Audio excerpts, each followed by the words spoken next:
All right. To make a short summary shorter, since you guys have been in the same room the whole time, you guys completed the third trial by Matra essentially choosing to nominate herself to go into the casket.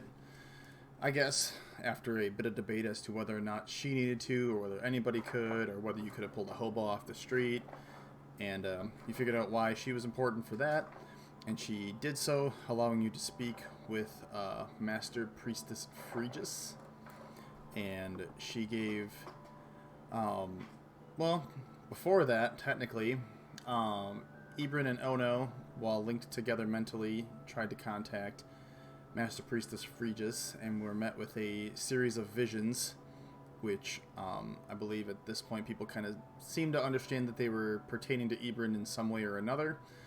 You guys awoke Phrygia from her crystalline form at this point, had a long conversation about both the church and Hedrun and Oral, and between Athros and Big Two not getting her name right at all, I think. I think we have, like, the score was like 8. Yeah, I think there's 8 or 9 names for her now. Between that and Ibrin being quite hostile, and the party kind of consoling him, I think at this point, as you have the information that you needed, she gave you all 3 options for a form of reward for eliminating Cephik, who had been bringing a bad name upon the church. Either returning Spit to his younger form, because he is aged 20 years in the last less than an hour. Along with me. Yeah, you're an elf. You're an elf. 20 years is nothing to you. I was like, hey, I still aged here. Your beard grew slightly longer. what a long car trip for you. But the second option was to increase Athros' intelligence so that he could at least read. And the third option was revealing information about Ibrin's mother's whereabouts, as she seems to still be alive. And that is where we left off.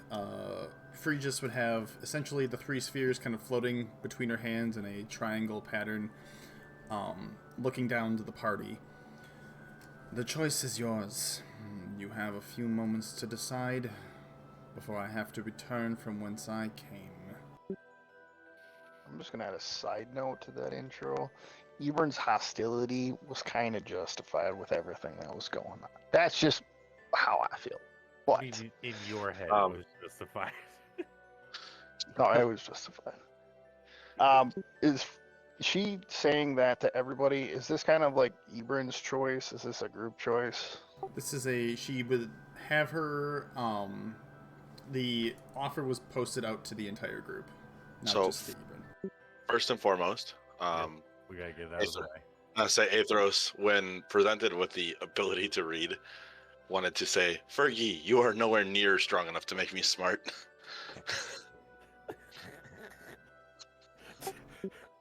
And she would turn to him, and she would say, "Young boy, you vastly underestimate the strength that I have." I really do feel like he, at this point, not even trying to be antagonistic, he go, "You vastly underestimate how much empty space I have up here," and points at his dome.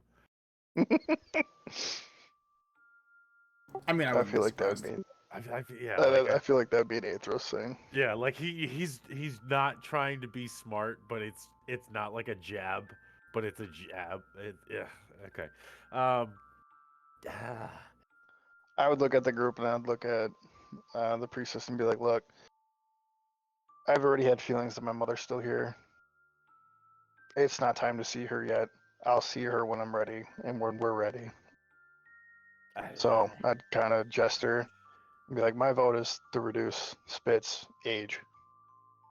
That's I don't know. I look over at Athros and I'm like, Athros is a good idea, but honestly, Athros knows his brain. If he don't want it, there's no need for it. The spit thing is gonna stink. You know, if spit, Like I can't. I don't want to cover Spit's ears. Because Spit's tall. You like have to like Slightly reach taller. up like on your tiptoes. Like Slightly he's taller than me, yeah. yes, like- you like try to cover his ears. like, Just tell him earmuffs. Yeah. he passes. But yeah, I don't know. The solid information about where about your your progenitor is from or is, that's a good. At least Like- we have that on the back burner. Exactly. It doesn't mean we have to act on it right away. I feel like that's probably Yes. like we still something we'd probably want to have. That way we don't have to do more to go looking for it later. That's like the secret tunnel. We're not gonna mess with the secret tunnel just yet, but we're gonna No. go back to the secret tunnel later. There's enough circumstances to where if my mother needed me now, I wouldn't be here with you guys. There's enough in play to where I would be with her now. So So wait, your when the mother time knows where presents you itself, I have a strong suspicion that she knows I'm here. are, but you don't want to act on that fact that we could get defiant answers on where her whereabouts are to see if she's actually looking for you or not. I think Aethros would Nope. also chime in. Well, how can she know where you are if she's dead? And just like Fair just point. nonchalant. Fair point. That is entirely a fair point. How? I mean, ultimately, from what we just saw, she's clearly not dead. And if she is, there's no point in finding out where she is anyway. From what There's we not hold on, really hold on. anything What we value saw, that I'm going to get there. what we saw, like you and I saw, I didn't see nothing. Yeah. right? So that, in my assumption, those were memories, not current. But I'm assuming somewhere in the past, like probably Correct. distant past. Like So what, from like last week or? no. A week or two ago, you know. Yeah, it just felt like last week. Can I? There's not a roll I can make. There's no way for me to judge time in like a fictitious, like a memory that's not my own. I can't even insight check you because you're not 100% sure. Needless to say, if she's dead, there's no point of knowing where she is. And if she's alive, she's going to. I don't know. I think that knowing where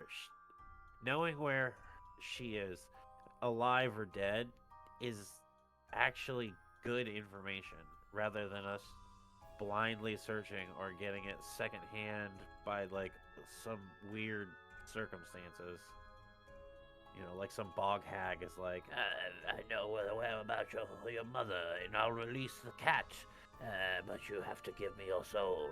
I don't want to do that later. That sounds like no fun. If anything, I'm more concerned about the first dream and the sword that was given.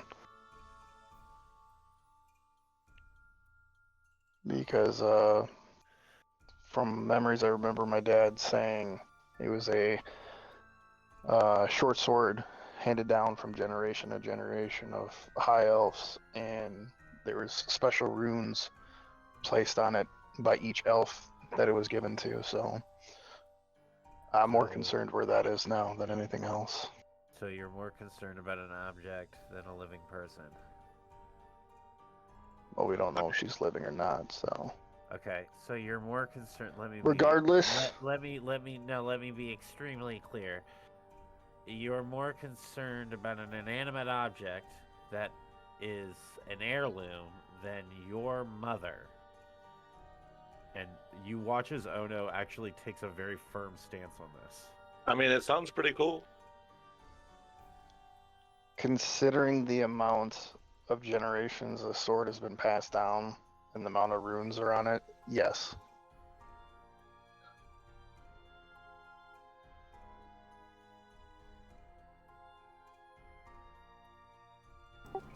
You would hear Phrygius in the background. It sounds as though you are at an impasse.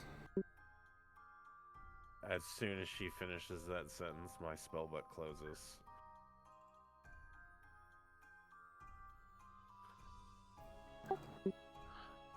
I think Irini would look back at her. Hey, lady, this doesn't involve you. I mean, I guess technically it does, but like also, yeah. Like these boons are interesting. Like they're very interesting, and in a sense of like one, not necessarily one is better than the other. It's just like they're all very interesting. I just personally think knowing the whereabouts of this person could prove more beneficial than just, us regressing Spit. No offense, Spit. I really love you, bud. Or giving Athros the brain kick that obviously, like, genetics did not give him. Like, both of these things are not easy, but both of these things are solvable things within time. Where I feel like we may be losing out on time with information that if she's alive, we could gain from her, or if she's dead, we could garner from the surrounding areas. That's just me. It's kind of like I'm pacing. I'm pacing around Spit. Regardless, if she wanted to see me, she would see me. There's enough in play, from what I've been told, for it to happen. So I vote either let Spit digress to 20 years, or he's basing this off an assumption that he has absolutely no clue. Based off of the vision that I watched, it looked like there were dire circumstances both on your parents. So you're assuming that they've made it out okay, unscathed, or without any trouble. And they are okay with you running about the multiverse for, we're going to assume 1,000-ish years. And you're just like, I'm more concerned about a sword. The sword will always be there somewhere, wherever it is. Irini would chime in. But if his mom is alive, I mean, she's been around for a long time too. She might be around for even longer. I'm saying that sword will be laying around somewhere at all times. Whether it's buried in a stone or in the back of some person or on a mantle, that sucker is there. And if anybody has it, we'll take it. But your mom is a living person or a dead person, and we can figure out surrounding information rather than just being like, oh, we just got a sword. What are you gonna do with the sword? Then you're gonna have magical powers. Whoop-de-freaking-do. I can give you magic. And I prestidigitate you, and your fingertips are glowing. Whoop-de-do. Okay, let's. I mean, I don't know nothing about nothing when it comes to that, but if Ono says that we can fix the other two on other ways, then what's the point of using what could potentially be a very powerful person to do something that we could do somehow another way? Athros is already really smart right now. Yeah, I'm the smartest one in the party. Okay, all right. Now that we're pushing it. I agree. High five. And I, while selfishly, I want to be like, yes, let's make Spit a baby again. Let's make Spit a normal Spit like we were used to. But Spit proved himself aggressively today. Ono, make a perception check on Spit. I would happily do. I mean, is it my passive is 12 or 14 or something? Is it okay, that'd be fine. Okay. I keep forgetting about passive. Honestly, you're good. You see that Spit has, growing with his age, he has a little more muscle now than he did before too, other than his height. Yeah, I stopped pacing and I'm like, look at the definition. Spit's strong now. Spit's extremely strong. Look at this. And we watched Spit nail shot after shot. He did not miss one shot. I'm okay. It's something to buckle with. That sucks. you know, he's grown now. I guess we're gonna miss out on like doing fun times, like growing stuff. But hey, no big deal. Hey, you know, again, goblin lifespans relatively short. I got spit. Sorry, not.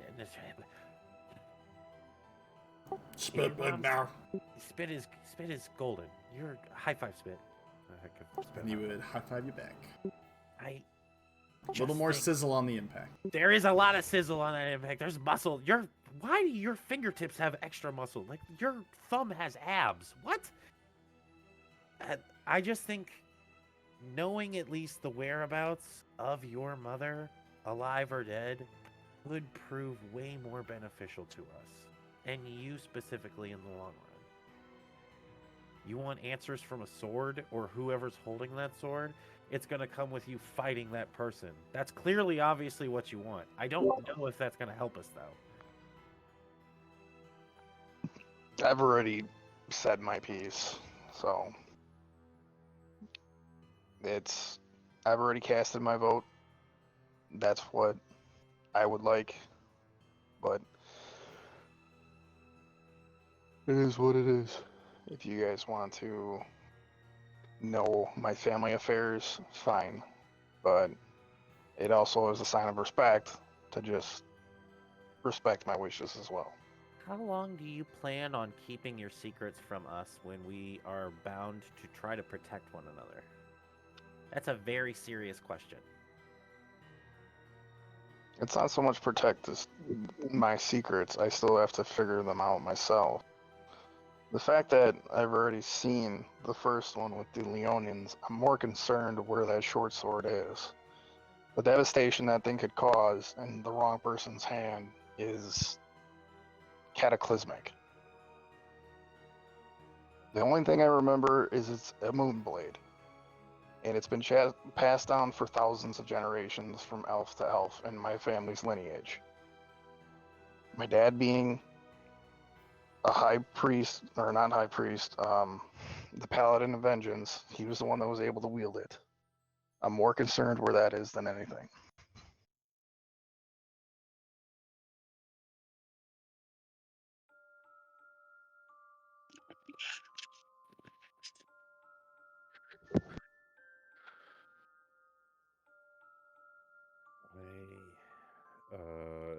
I mean, I was about to be like, what does Aethra say? But it said Ben's not here.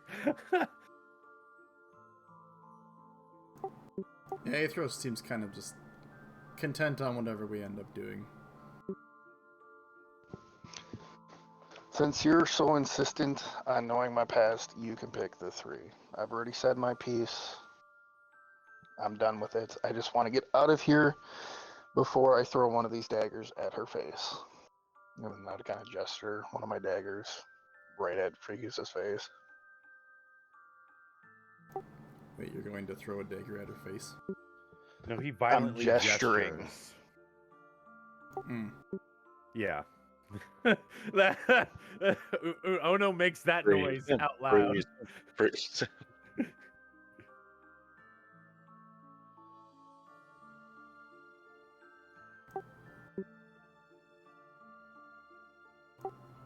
Well, when it comes down to it, it's really not my. I don't want to say not my decision to make, but it doesn't really concern me all that much. So, if somebody doesn't want something, then I'm not going to force them to have it.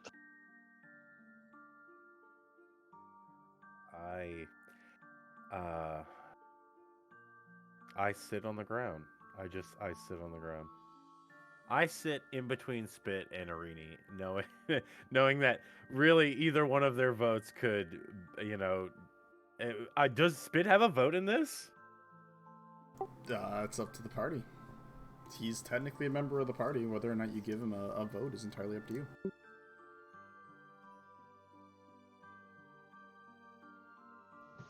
I guess at that point I'll look at Spit. Spit, what do you want? Yeah, Spit, do you like your new muscles, or do you want to go back to less muscle? Spit like being big. I mean, that's... He like flex. Okay, like, look at Spit's. Come on, that 4-arm muscle, he could snap like a bone. All right, so Spit's fine the way he is. My mother will reveal herself when we want. I guess I would gesture at Fregus. Looks like we're gonna help Athros out here.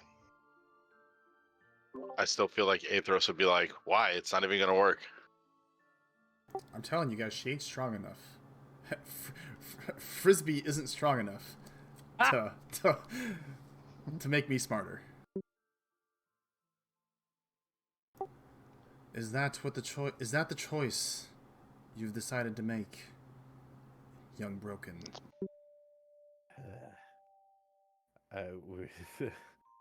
Uh, That's my vote.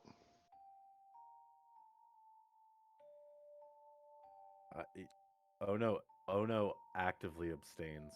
Like there's no answer. Nick, did Emily have an opinion on which one she would vote for as Irini?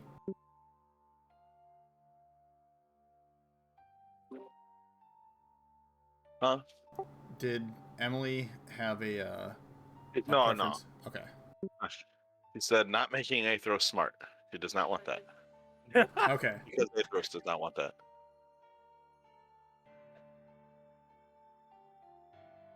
So Yeah, now the because of- con is that brings us to a 1-to-1-to-1, which Free just seeing the discontent in the party. He said, let if Spit likes his muscles, let him keep his muscles. Okay. Well, then by default, that would Irini would probably look to Ibrin. I mean, given the choice of options, I think I'd rather know what's going on with your mom. And Free just seeing the discontent and the lack of a uniform decision would sigh. How about I present you with a fourth option, if it means to get you out of here that much sooner. And she would raise one hand up in the air, the three spheres of light kind of bouncing and rotating in the other. As she raises her hand in the air, you see the casket that Matra was in, or is in, rise out of the ice once more. Here is a fourth option for you. And she, after the casket's up, she waves her hand once more, and you see the doorway that was been sealed shut begins to shimmer in a radiant light. You take nothing, and you leave, taking the girl with you. But is that like healthy for her? Is that okay? Wait, hold on. Do we have to take a coffin around with us? No. Once I return to the crystal, she will appear out of the coffin, albeit a bit tired. Oh, so like, so she was just not gonna come back before? No, she would have returned to you all. This was merely a temporary switch so I could speak to all of you. Oh. Well, Well, I vote for that then.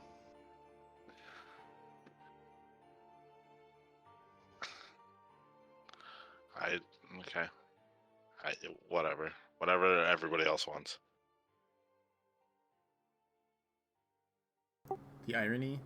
Oh wait, no. Nope, never mind.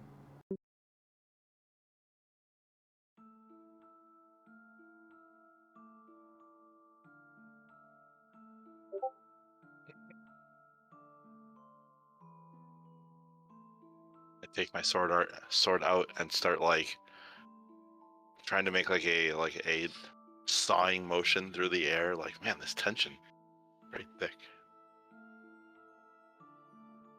Athros would look at you. I mean, I could smash it. I just need to know where to smash. Try to help. Like, I'm not saying you can't smash it, but how would you even go about it? I don't know. I'd figure something out. I got a hammer. Just start smashing. Why? I mean, like, you're gonna go into this, you gotta at least have like a method to this. I mean, like, we've learned his whacking and smashing doesn't necessarily. I mean, the box is undented, you know. But he has to jump. Okay, that's fair.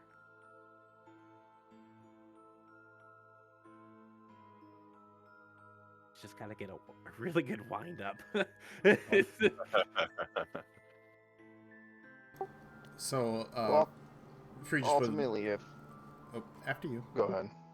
I was gonna say, ultimately, I've already cast my vote. Honestly, if you can open the door so I can get out of here, that'd be great. Whatever the party wants to do afterwards, I guess I could live with that.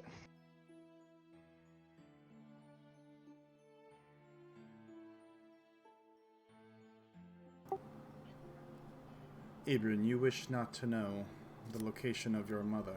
Is that correct? That is correct. Right. You all would see 2 out of the 3 spheres disappear. And the one that remains, she would hold between her 2 hands this small sphere of almost like a turquoise blue-green light. Then those of you who wish to see this are more than welcome to. What you would see, with the exception of Ibrin, would be she would clap her, she would smash her hands together, this sphere itself setting out a pulse throughout the room. As it hits each and every one of you, you feel it make impact, and for Ibrin, it seems to deliberately avoid. As all of you would get the image of this dark elven figure, much older in years. This third-party perspective compared to the images that Ono and Ibrin had seen previously of this older drow woman. Her white hair, almost full body length at this point. Physical age, she still appears to be maybe middle-aged in appearance, but standing inside a cave, the air coming into the cave seems cold and frozen, and as the image that you see pans out, you see nothing but a humongous forest of dead trees, almost as far as the eye can see. The image you see pans outward, and you see this cave, this inlet that she's in, appears to be about halfway up a mountainside. I don't think anybody here is from the lower continent. I think everybody came from Weird. So you, offhand, in this moment, might not recognize the location. You might be able to investigate it in a bit. But just nothing but dead trees and the visage of what appears to be maybe a large pool of water at the bottom of this mountainous structure, before your vision returns to you inside the sanctum you're in itself. Those of you who wish to see it now know an idea of a location as to where Ibrin's mother is. Now, take the girl and let me return to my slumber. I've been out long enough as it is.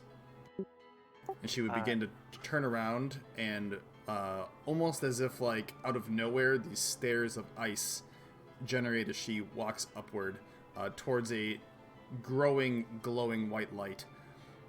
One last quick question before you go into your stasis. Is it like you're actively still fully awake, or is this like a conscious, like, third-person astral projection kind of thing? You are speaking to me and me physically. Yeah, no, I know it now, but like when you're in the rock, when you're inside the coffin thing, is that like a, because you talked to Ibrin, so is that like a, you're totally locked in your mind prison, or is it like an astral projection thing?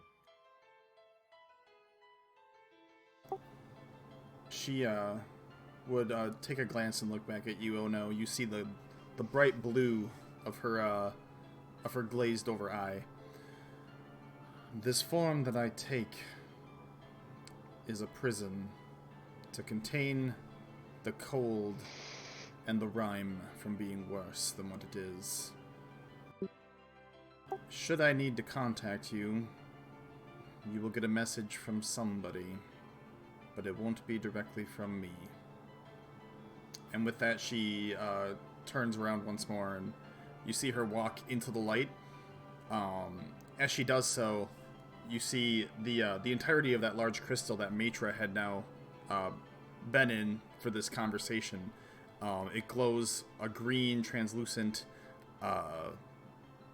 blue-green color, and you see the images, or the person inside is once again replaced with that of Phrygius. The casket that is embedded within the ice, but like up now and is a physical structure once again. You see the lid open and a green liquid on the inside as the two of them have been replaced. I look at Bictune and Aethros and I go, based off of her answers, I really don't think she can watch us poop. Well, that's good. Just figure you guys, I don't know if Aethros you were thinking about that, but just in case. Oh, I don't care if she can watch me. I did ask about it. You did. You did ask about it, so that's why I feel like follow-up question before she goes back into that ice coffin. Let's just knock that out so we can all poop comfortably. Right. All right. Well, should probably go help. What's her name over there? Because is she like incapacitated? Roll a perception check. Anybody who is going to investigate. Has the portal door opened yet? Yes, it has. When the casket on the top opened, the doorway to get out also opened. My guy would have walked out and left. As the two of you approach the casket, you find that there is no Matra inside, but instead this small, almost like ceramic, you want to call it ceramic vial with a sealed cork on the top. What? She looks different. That's not. I don't think. Hey, Ferdinand. Yeah, I think you messed up. This is not.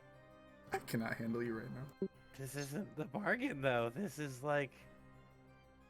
I can't even. I don't even have alchemical with the distillation. There's not even a.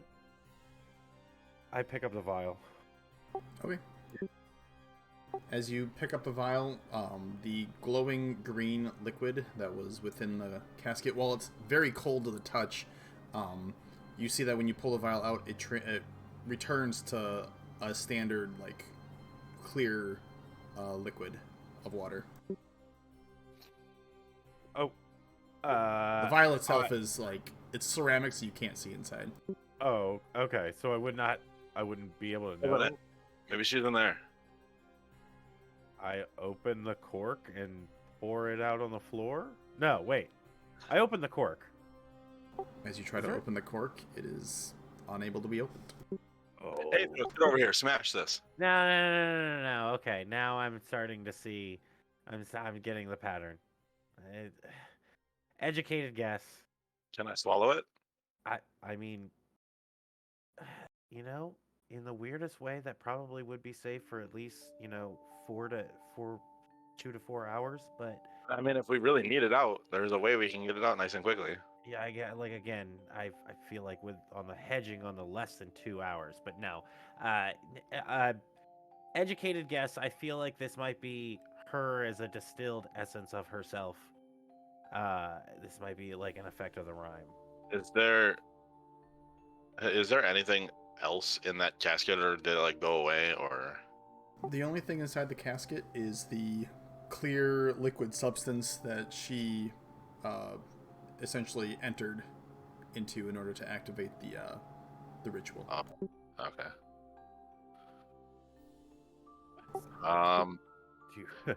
Do we think that anybody out in the church will know what this is? Hey, everybody.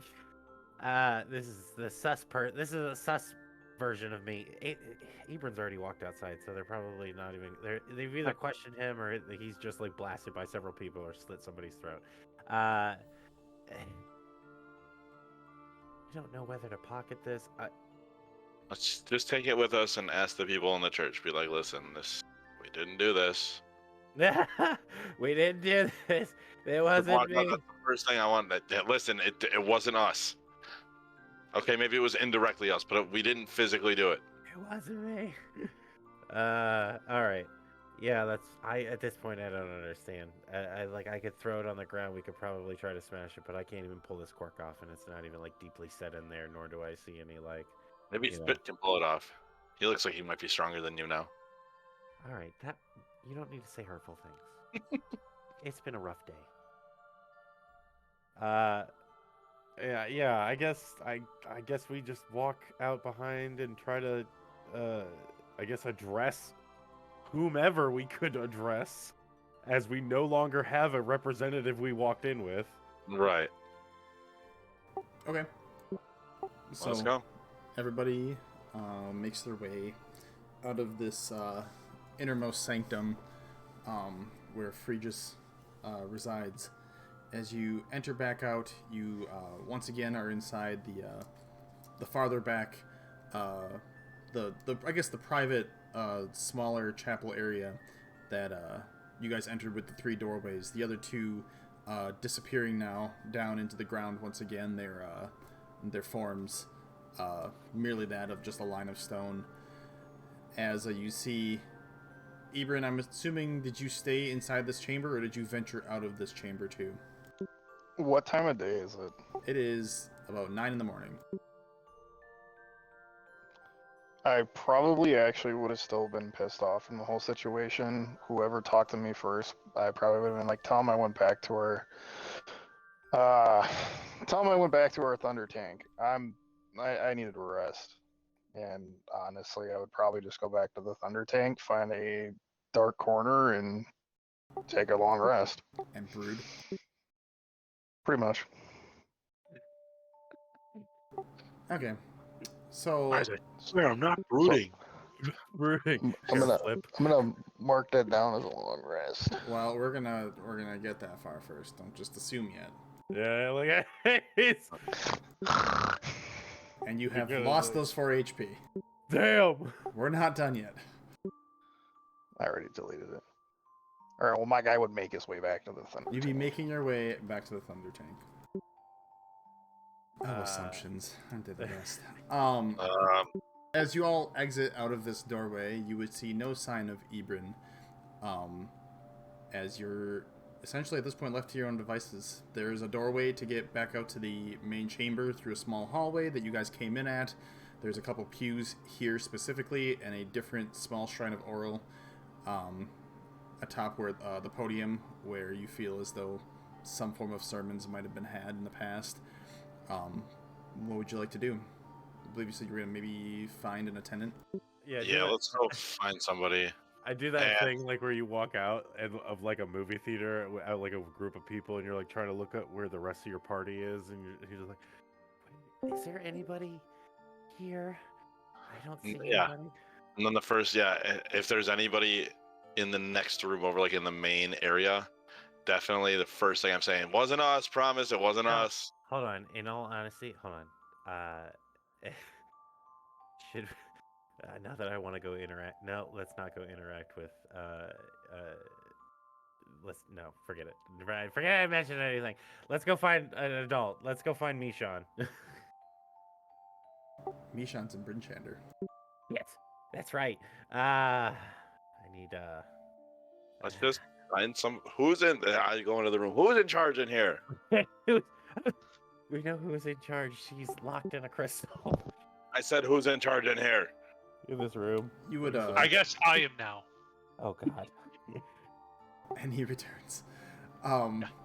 As you kind of shout that out into the main chapel area of the Church of Oral, you are approached by a human-looking man, short brown hairs, a hood on his garbs down. As he walks up to all of you, you see a familiar, piercing, glowing blue eyes similar to Atina and Cephik as he looks at all of you. For the moment, that would be me. The name is Baron. How can I help you? Baron, hello, good morning. I think it's morning at this point. I position myself in front of Bictoon so that Bictoon is looming over me, forcing this guy has no choice but to look down at me, but peer back up at Bictoon. Yeah, that's fair. His height isn't exactly. His height would be somewhere in the middle between the two of you, so it would be a sight to see. So yeah, I force myself in that perspective, and I'm like, We need very clear answers at this point. Do you know what this is pertaining to the ritual? and I hold out the vial. Yes or no? And he would look down at the vial. That is Matra's container. So Where did you find that? Master Phrygius relinquished or gifted us to, I assume, protect or try to release from this vial. Is there a procedure or place that we can do that safely without harming her? And you would see, even through his eyes that kind of give you this eerie feeling of undeath, he lets out a small chuckle. There's no need, traveler. All she needs is rest, and she'll make herself known once more. Okay, so this is like a little, we've got a seed, we just gotta let it grow. Got it. And I pocket it. Matra is different from the rest of us. She was not chosen to undergo the ritual. Her powers are somewhere different. I'm sure you'll see that in time. Insight check? Go for it. Trying to click it, but my dog is literally shaking my hand. Stay. Yeah, I'm gonna guide myself because I want to see bananas. Nothing. Yeah, you can't tell. You can't tell if you're being honest or not. He'll look to all of you too. You had another compatriot. I believe he was He would begin describing the appearance of Ebrin. Red and yellow garbs, beard, seemed pretty angry. He said he was going back to, I think what he called it, the lightning tank. Yeah, that's our vehicle. That's it. It's badass. It's awesome. High five. I literally raise my hand up so somebody gets it. Nobody high fives me. Okay. Irini would high five you. Ah, I certainly didn't see it. Okay. I'm in front of you, kitty. All right, I whatever. get that, but a sightline, man. That's fair. That's fair. Okay. I guess, Aethros, do you have anything to ask this gentle person? I know you don't like churches, so I figure we might want to get out of here as fast as possible. Me neither. Yeah, the curtains don't match the carpet or the pews. You should really hire an interior decorator. Just saying. And that's a fair and firm warning. I don't even know. Yeah. Okay, let's go. Kitty. Real quick,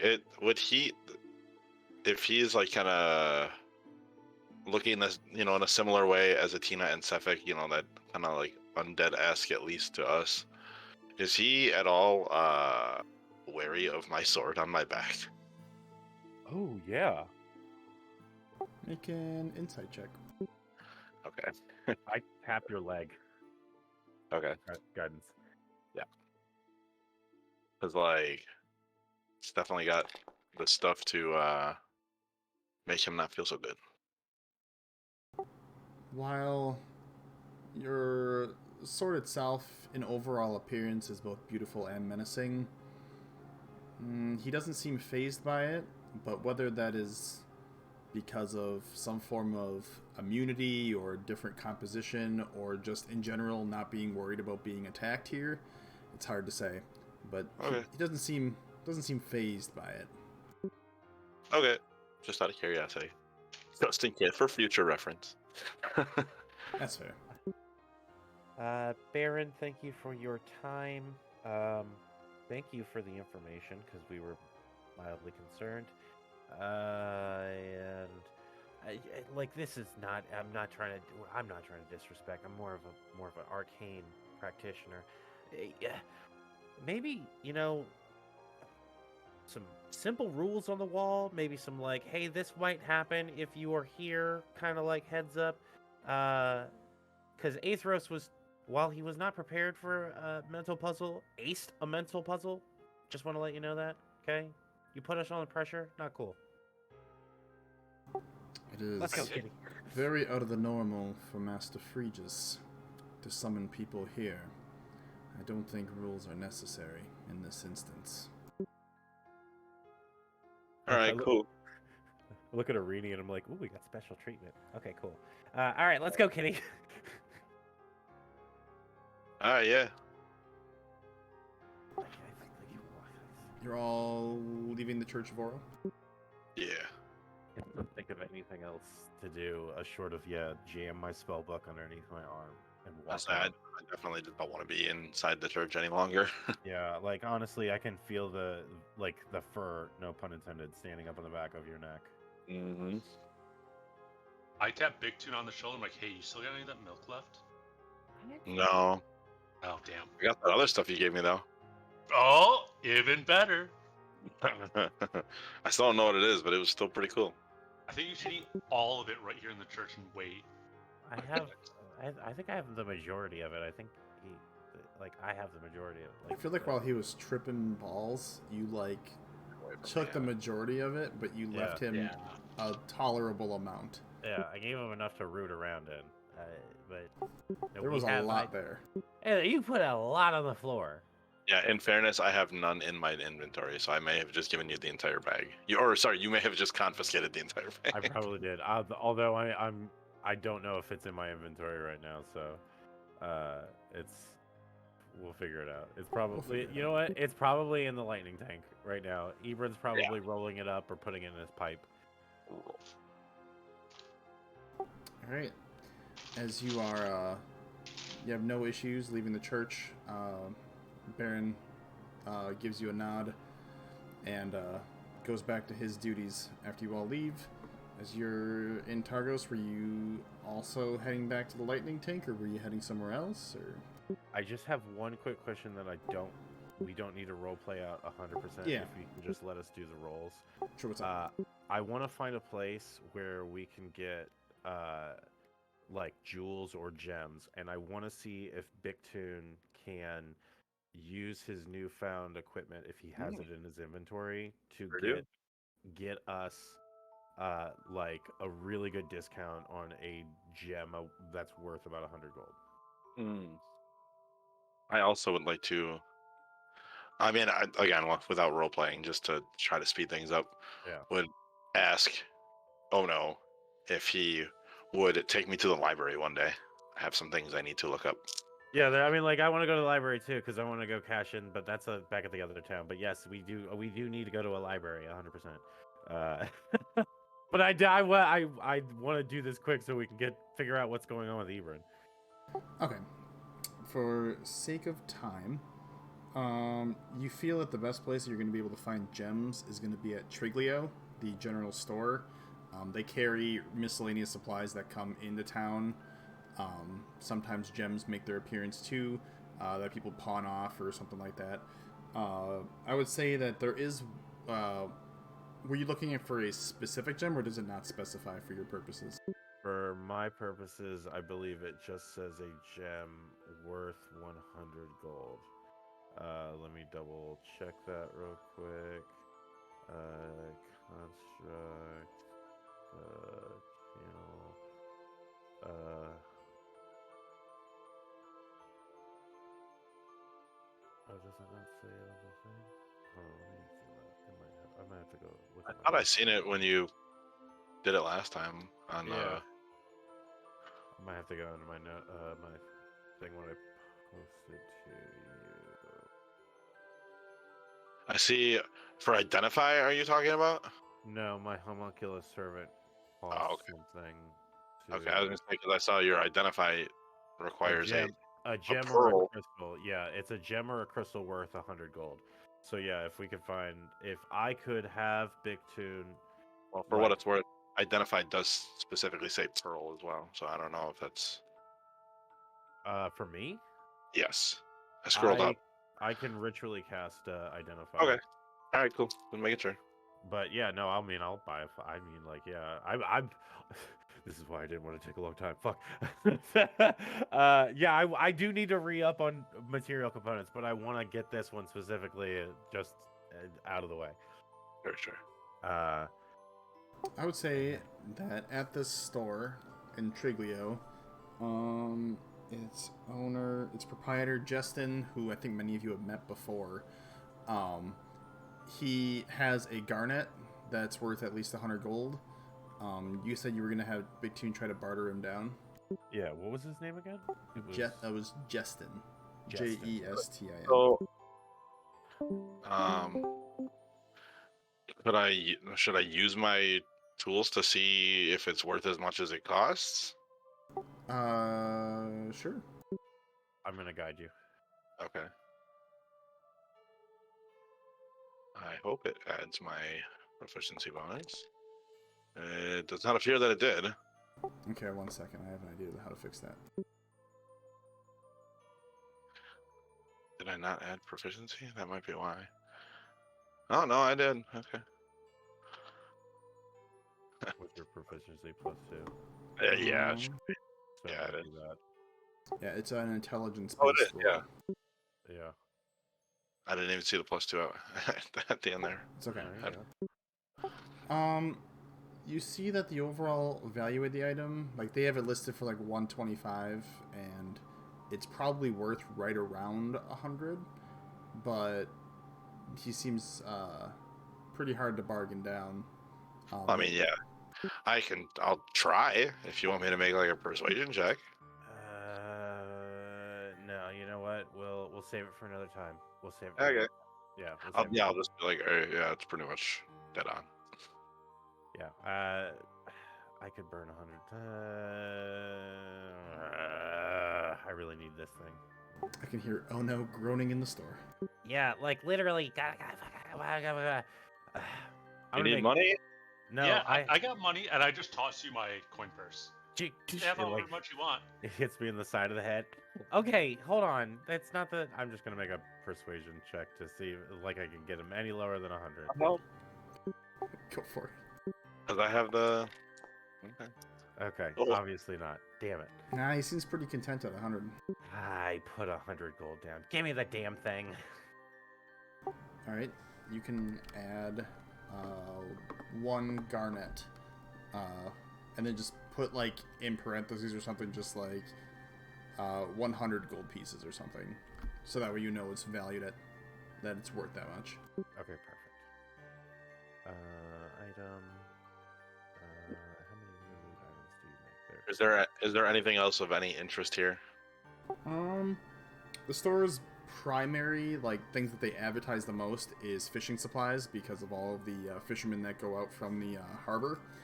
But they have general goods, rations. You do see that they have like more bedrolls and stuff tucked off to the side in the corner. They have snowshoes.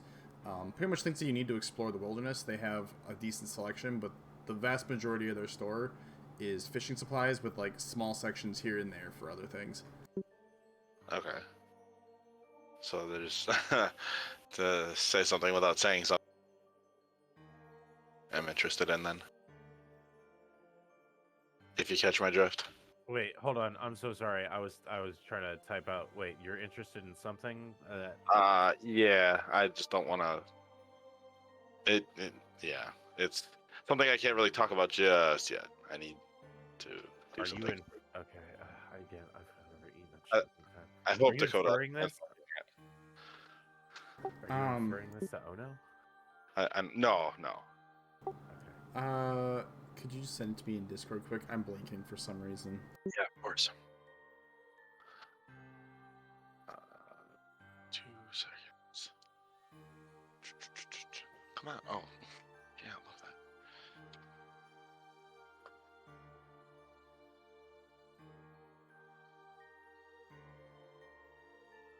that. You dropped your garnet. I picked it up. I got it. Yeah, I pick up my coin purse. Yeah. I want to make sure I don't leave that behind. No, yeah, I hand it back to you. I'm like, I appreciate it, but no, hold on to your Yeah. money. As is, we'll do money stuff later. Let's go. If we're okay to leave the store, Kitty. Make Just 1 second. no worries, no worries. Just trying to look back through here. I just want to see. I want to make sure that I'm not like being stupid here.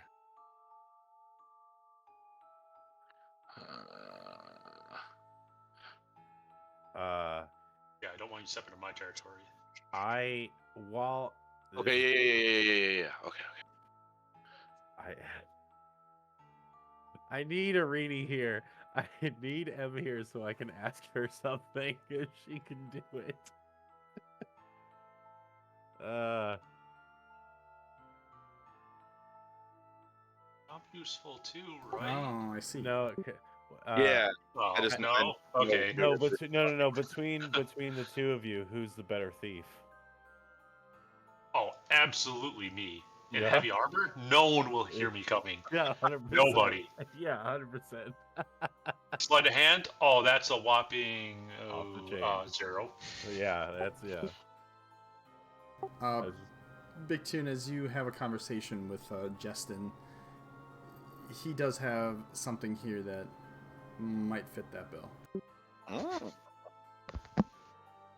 right, guys. You guys want to head out? I'll catch up with you in a minute. Come on. We've already got like one guy we gotta go catch up with. Now we gotta catch up with you. I'm very fast. Oh no, I think he's flirting with the shop owner. We should give him a space. We should give him his space. We should head out. Shoot. Yeah, Arini would look to everyone. He's gonna try to seduce him. Yeah. Listen, anything for a discount, right, guys? Yeah, awesome. Yep, anything. And I head out. Yeah. I got you, bro. I walk out. I put I face palm and walk out. It's Okay. And Big Tune, I would say the item itself is going to cost. Give me 1 second here. Don't let us 1 million 100 gold Yeah, pieces. that's what I was gonna say. Oh, good. As I just He picked straight up back your to coin. the bag. Yeah. Yeah. As Big Tune takes the great sword, beheads the guy, and just takes the item for free. I was gonna see if Arini wanted to thief some stuff. It'd be a total of about 35 gold pieces. What the cheese? I'm down. the giant wheel of cheese. Okay. Oh my god. And Monster cheese. if you're good with 35, he would put it in a nice small box that fits it, and the exchange can happen. Oh my All right, god. cool. Did you buy a cat collar? As funny as that would be, no. I love it. Okay, I will add that item to your inventory. Big Tune. All right, cool. And then I'm I assume standing you'll outside. Make your way back towards the party. Yeah, Yes. I get. We're not that far off. We're literally like I'm just BSing with Arini and Aethros. And I guess we just head back to the lightning tank. All right, as you all make your way back to the lightning tank, you would find as you enter.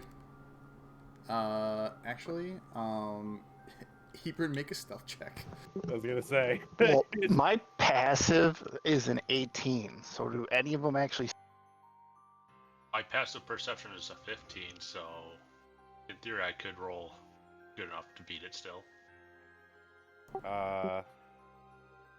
There's a difference between passive perception and passive, like, stealth stuff. Stealth. You have Generally speaking, you have to like physically hide in order to hide. You can't just be like, I blend into the darkness. Yeah, I'm walking down the street and I'm hiding. No, that doesn't work.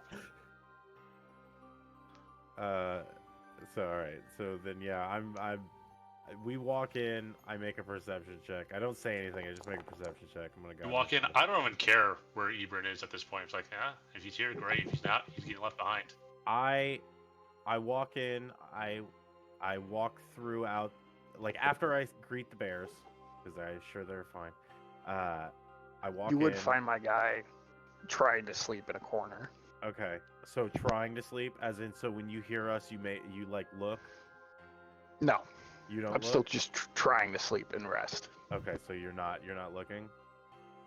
Okay, well No. then I just look at your lump, and I say nothing, and I go and I fight.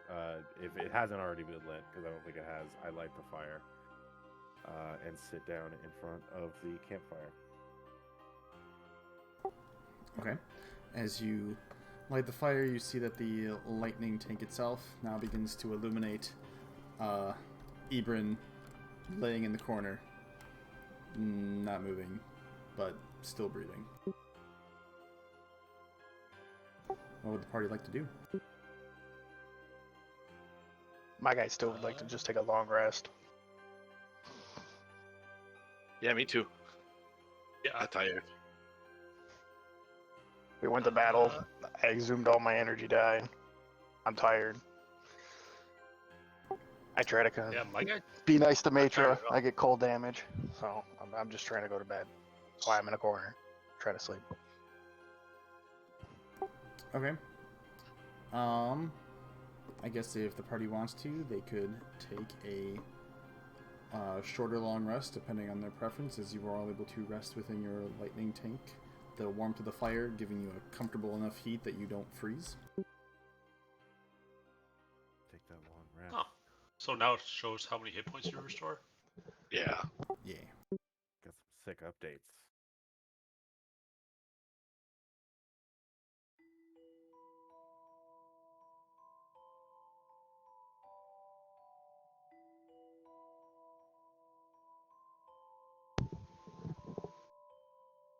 Well, that's everybody.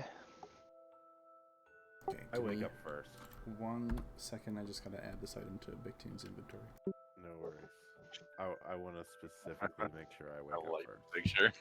the picture. 35 gold worth of catnip. I was honestly, like, in my head, like, after we were stopped joking about it, I was like, man, if Kitty is buying, like, some really cool kitschy stuff, and he's keeping it on the DL, it's gotta be something like fucking dogs suck or cats Well, rule, he's you know what I gonna be mean? he's gonna be the old Cheetos guy where it's all energetic and cool, and then it just all of a Just sudden we Cheetah. became like a huge stoner guy. He bought Chester Cheetah memorabilia from this fucking place. It ain't easy always being this cheesy. Oh my god. Could not be happier with the name that you chose.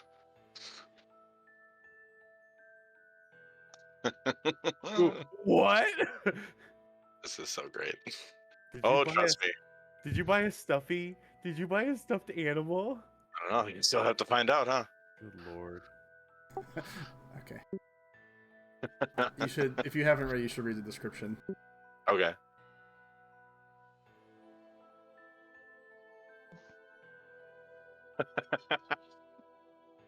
Okay. Okay. So all of you successfully take a long rest. Who has Matra's container? I do. At some point during your rest, you would feel it begin to vibrate. What would you want to do? I would have like, so when I did my rest, like, we're all surrounded by the fire. I would be opposite Ebrin, and I would have put, like, almost the same thing I did with the box. I put the vial, like, wrapped up in a blanket, like, kind of like in a nice little fashion right next to me. If it's vibrating, I guess I wait. Oh, thank you, Atos. Yeah, if it's vibrating, I guess I just observe while it vibrates. I guess real quick, I check the cork too. Okay. What's your passive again? 14. I think so, yeah. Okay. As you're like observing this little vial vibrating, there is a flat bottom to it, and it begins to like jitter on the ground, almost like a small dance of sorts. You see that the seal around the cork itself. It glows, and then you see the cork magically pop off to the side, and the form of Matra spews out in this like almost like string-like form until she forms her physical appearance next to the vial itself, which then reseals and lays on the ground as Matra has returned to all of you. I yawn. I'm like, oh, cool. Welcome back to, I guess, the land of the living or whatever. I take the vial. I put it in my accoutrement. I make a note. Do you feel any kind of like psychopomp presence? Is there any distortion visually or any weird tastes? As she you see like her eyes, like her vision it's kind of not so much like glazed over, but it's like returning from a very like escalated state, and she like looks around. Hi, did you get what you needed from Phrygius? Yeah, pretty much, I guess. I don't know. Nobody really did anything worthwhile other than, spit got muscles, so yeah, I guess so. We're kind of in the middle of a nap session, sorry. Are you cool with hanging out with us? Because you're kind of now taking the place of your sister. And what kind of position is that among all of you? I guess, hanging out with us, kind of doing fun stuff, good times. So not being held prisoner, just journeying with you. Yeah, I mean, yeah, you're not being held prisoner. Look, honestly, everybody's kind of like half asleep right now. I'm not being super quiet, so if anybody's listening in on this, I mean, like, honestly, you could run away at this I throw point. another blanket. Oh, okay. Is it a blanket? The choice is yours, and yours alone. I'm gonna go back to sleep, though, so it is your choice. Okay. Thank you. And she like looks to you, Ono, and then looks to Athros, and she like looks on the ground and did you see a small a vial somewhere? I pat my like coat and I'm like, yeah, I see my coat. I have to do research on it later. Is that like your personal like life vial? Yeah. I'd really prefer if it stayed on my person, if that's okay with you. No, yeah, that's fair. I'll do research if you're okay with it later. And I pull the vial out and I put it in her hand. That's fine. I'll let you all get some shut-eye, I suppose. Are you guys all like on like the bottom layer then, where there's like storage and it's like mostly sealed off in? Or Yeah, I would assume we're all huddled around the. I mean, we don't have like a full-blown schematic other than an awesome picture. Yeah, no, I keep trying to make you're one and golden. it always backfires, so I'll make one eventually. No worries, no worries. I assume we're all like crowded around the fireplace or the fire pit, and like in respective like size appropriate areas sleeping. Okay. Minus my guy. He's still in the corner, facing the back wall, away from everybody. It's a 20 by 20 foot cube. Where are you going? My guy is still in the corner, facing the wall. the visual in my head is It's on just like, timeout. yeah, like you're just like, I'm here. This is my corner. Yeah. I think everybody's sleeping. Everybody's sleeping. We wake Okay. up eventually. Yeah, Matra in the moment would probably just venture to the secondary story, just up on top, but would remain with all of you, and you would all benefit from a long rest. This now giving you access to your level 4 power-up stuff, so just make note of that, as is about, I would say, probably 5 in the afternoon, as the sun itself is now entering the horizon on the opposite side. There's a bit of light kind of cast over into the town, You can see it kind of emanating down into the lower area of the lightning tank as you all either wake up or exit your timeout phase, should you so choose. What would the party like to do?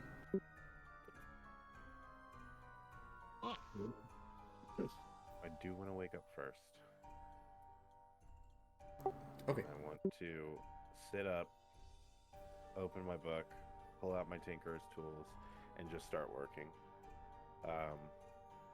But every so very often, I glance up and look at Ebrin.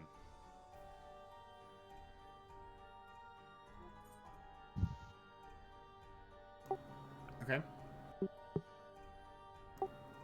Does Ebrin continue to pout? Or brood? Not so much pout, but he's just resting, looking at the wall, and just thinking about everything. Like you could see that he's shifted from like a sleeping position to now, like, all right, dude's just looking at the wall thinking, or is he sleeping? Like, it's one of those things now. Like, he's definitely adjusted, but yeah, I'm still just kind of zoning in. Okay. Anybody else? I'm good. I'm still sleeping. I did get hit pretty hard. Okay. Oh no, The you only would hear... damage I took from that was from Matra.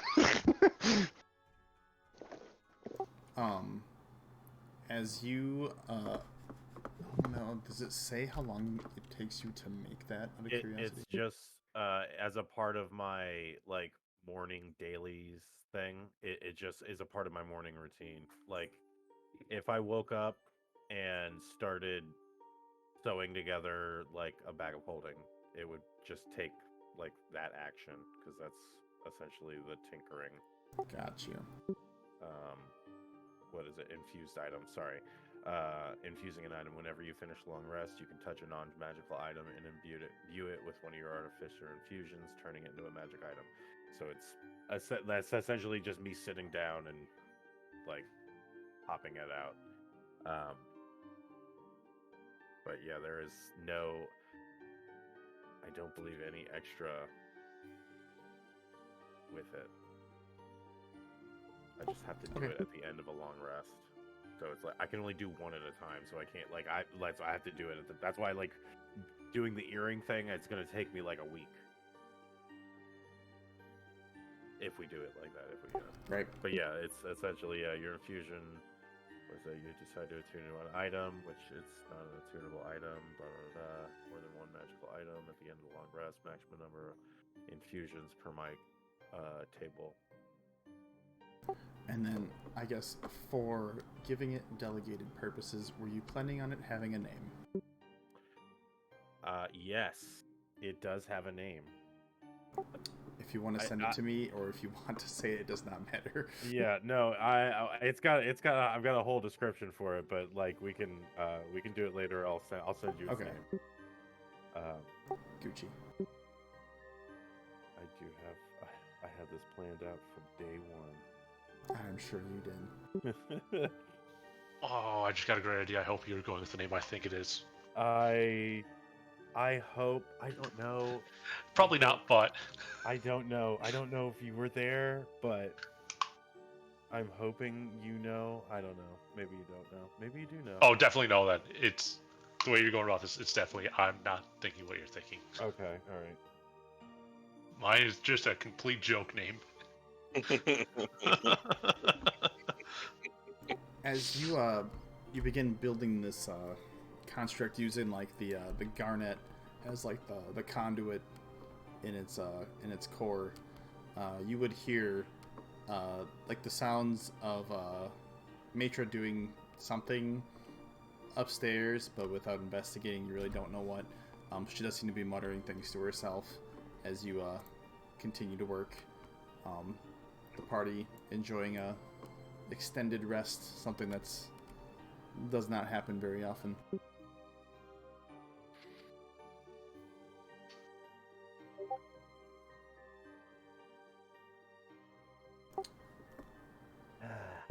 take a deep breath and I just look at the rest of the party. I'm not saying anything to anybody right now. Okay. At some point, Irini would wake up from her rest, and she'd kind of look over. I love it. First off, Thank you.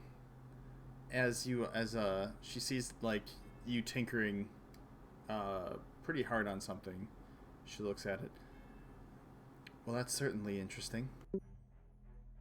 Mm-hmm. Yeah. You know, just one thing to make us all stronger and better. Yeah. And I kind of like I look at Irini. I smile very briefly, but it is like it's a very half-hearted smile. At this point, Aethos is probably gonna wake up, and he sees this little thing. He's like, "It better not be smarter than me, is it?" I flip through my notes real quick. No, it is actually not smarter than you. It is, no, it actually might be a little bit smarter than you. Sorry. Oh. I hold the half-finished construct up in front of you, and I'm like next to your face, and I'm like, But it's only smarter than you because it shares like certain parts of my intelligence. So I don't think that's any bearing against you. So wait, you're saying even part of your intelligence is more than all of my intelligence? Wow. No, I'm saying I- that for a non-sentient, you know, construct, you know, you're definitely smarter than this.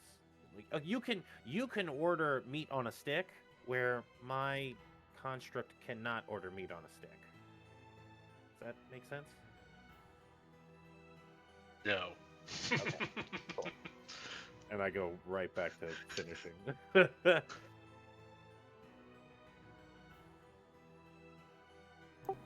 Okay. And I would say that over the span of maybe the next 20 or 30 minutes or so, that you'd be done constructing your creation. Ha! Like, close my hands around it to kind of clasp the casing around itself. There's like an audible like click with a little spark of like, it's like a poof of arcane like energy of like blue and pink energy, and I'm like, Done. and I open my palm, and what you guys see is essentially it's like a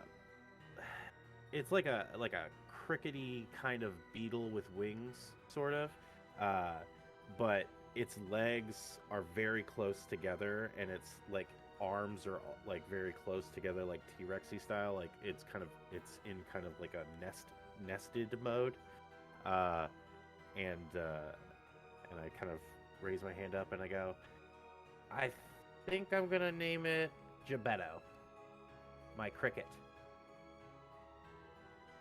For all intents and purposes, it's like if the cricket gun from MIB was an actual cricket, that's kind of what this is. Okay.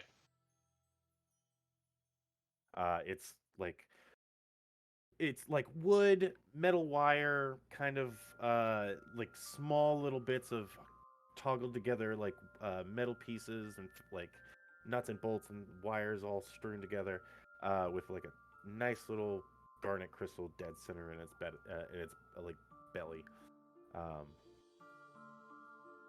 Yep. And I just put it on my shoulder, and it rubs its legs together, and it goes like makes a cricket noise. He's so small, I love it. I think this is going to prove extremely beneficial to all of us. And I put it on Irini's shoulder, and I walk across the room, and I ask Irini to tell if she can tell I'm lying or not right now. And I say, I at one point swallowed an entire coin. Irini, am I telling a lie or not? just before she does it, I cast guidance through Gebetto. Okay. And let's see if she notices where it came from.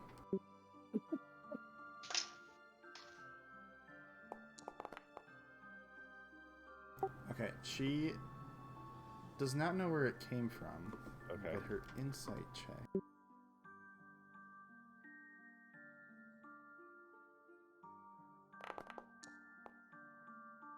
But she can tell if you're lying. I am definitely lying. Ono has never swallowed a coin. Yeah. Awesome. She's very confused, but also like intrigued. You have her curiosity right now. Okay. This is an interesting thing you've made. Oh no. It is only for our benefit. Only totally, purely, aesthetically to help us. And just Insight imagine. check. Yeah. I am 100% telling the truth. Oh damn! I was hoping to get a low roll and then not believe you.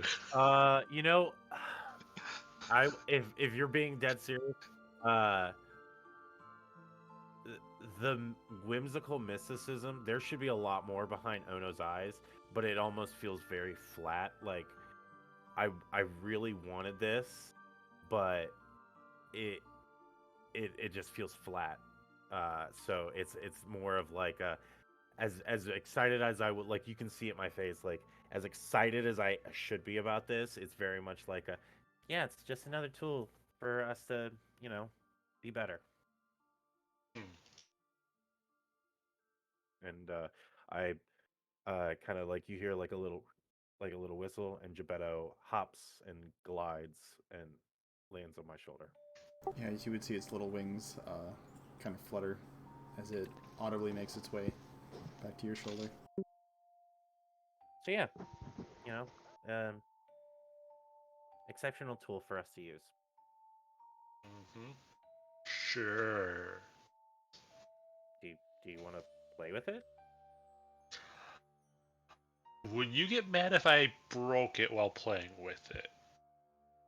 I mean, it would suck if you broke it, but honestly, I mean, I can fix it, so it's not that big of a deal. So, yeah, Gebetto.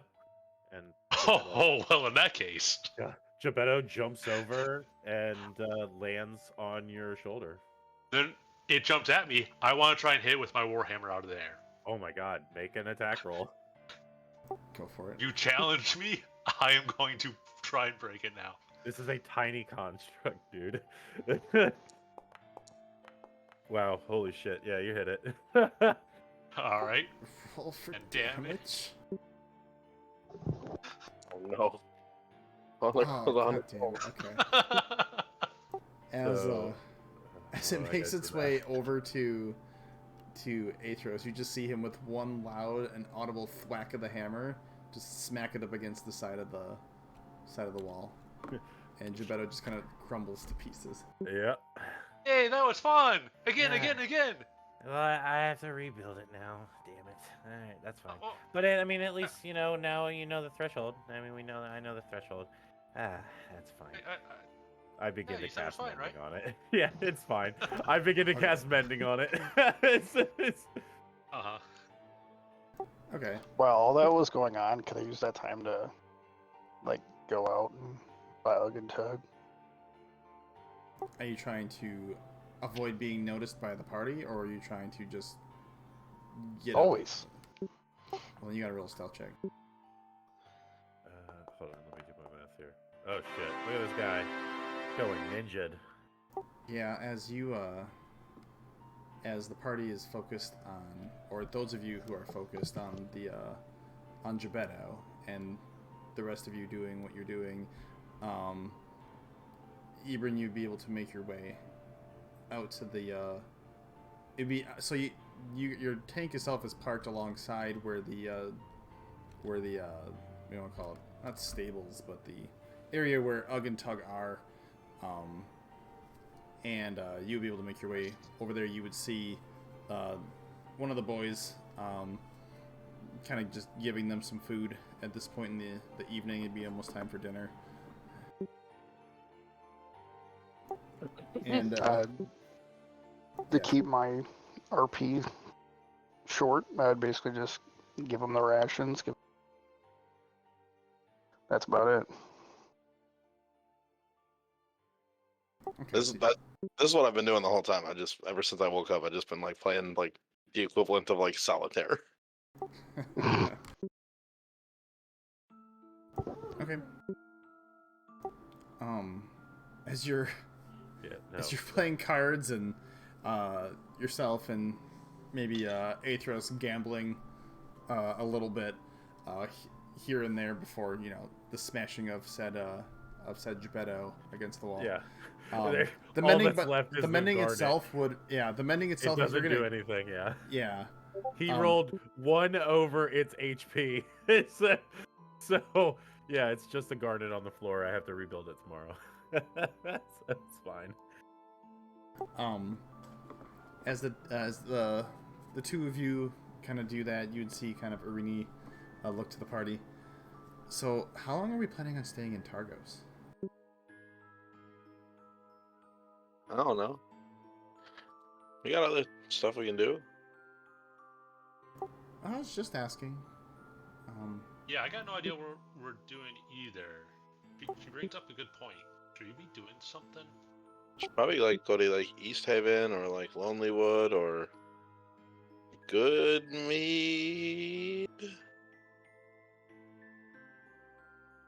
I think Ebron for sure mentioned that there was some fishermen who the Easthaven was looking for, and that the maybe I want to call him the sheriff nominated us to, or gave us a good recommendation to go and take care of.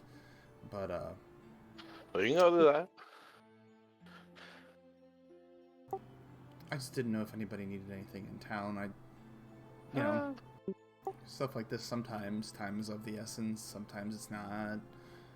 This one time when I was in the Iris, there was someone who went missing, but they showed up like 3 days later. So it could be one of those things too, where maybe they're taking a long detour on their way back to town. I'm sure we'll find more stuff to do there anyway too, so we can just go there.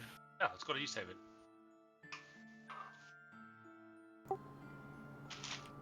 Okay.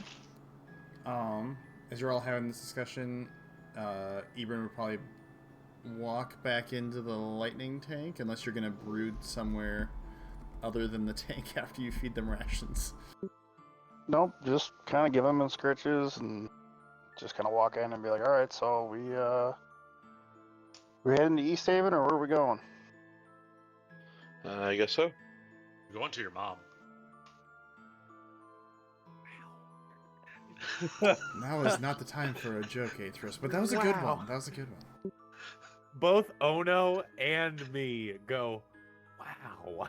I felt like high five after that one. I would have kind of ignored it and be like, all right, stable guys, if you can load them up, get them ready to move, we're going to head out. And the boys would nod and understand and begin like putting like their harness and stuff on, so that way they can pull the lightning tank. As a couple more people who work as like stable hands would begin getting things ready. After about maybe 10 or so minutes, the tank would be you'd be able to make your way out. Spit himself you would eventually find him upstairs playing patty cake. Irini would have ventured upstairs to play patty cake with Spit, and Matra would be like kind of just like sitting in the corner, not like dissociating, but just like watching everything unfold and kind of taking it all in. As you're the party, you get ready to leave the town. Whoever's driving, I want you to roll an animal handling check, this time with advantage as a default. Since you guys have had enough time with the polar bears to, they know you're taking care of them, it won't be as much of a challenge. I will say, before we headed out, at some point in between us, like leaving the church and whatnot, could I buy, like, whatever, I'm sure it's going to be an extraneous amount, but like higher quality meat rations for the bears, and I mean obviously Spit too, because Spit's a big boy too, but like higher quality meat rations specifically for them. Yeah, I would say so. It wouldn't be at Triglio, it'd be like at one of the vendors, somewhere in town. Okay. But you'd be able to spend, are you looking for like a specific amount, like days wise, poundage, like what's your... Yeah, let's say like I want to dedicate like a week per bear. So however much that, I mean, like let's if we're talking about like space filled in that like under things, the under deck storage, I want to like fill out like a like 16th of that storage area for like just food rations for the bears, and like essentially just food rations, but like yeah. So however much like a week per bear. I would say the total that you'd have to spend for your like higher quality rations for both the bears and then even some for spit, you'd probably be spending about 17 gold pieces, which isn't that much, but also it's quite a bit. I mean, Yeah. depending on your perspective. So it'd be about 17, and you'd be good. They're all worth it.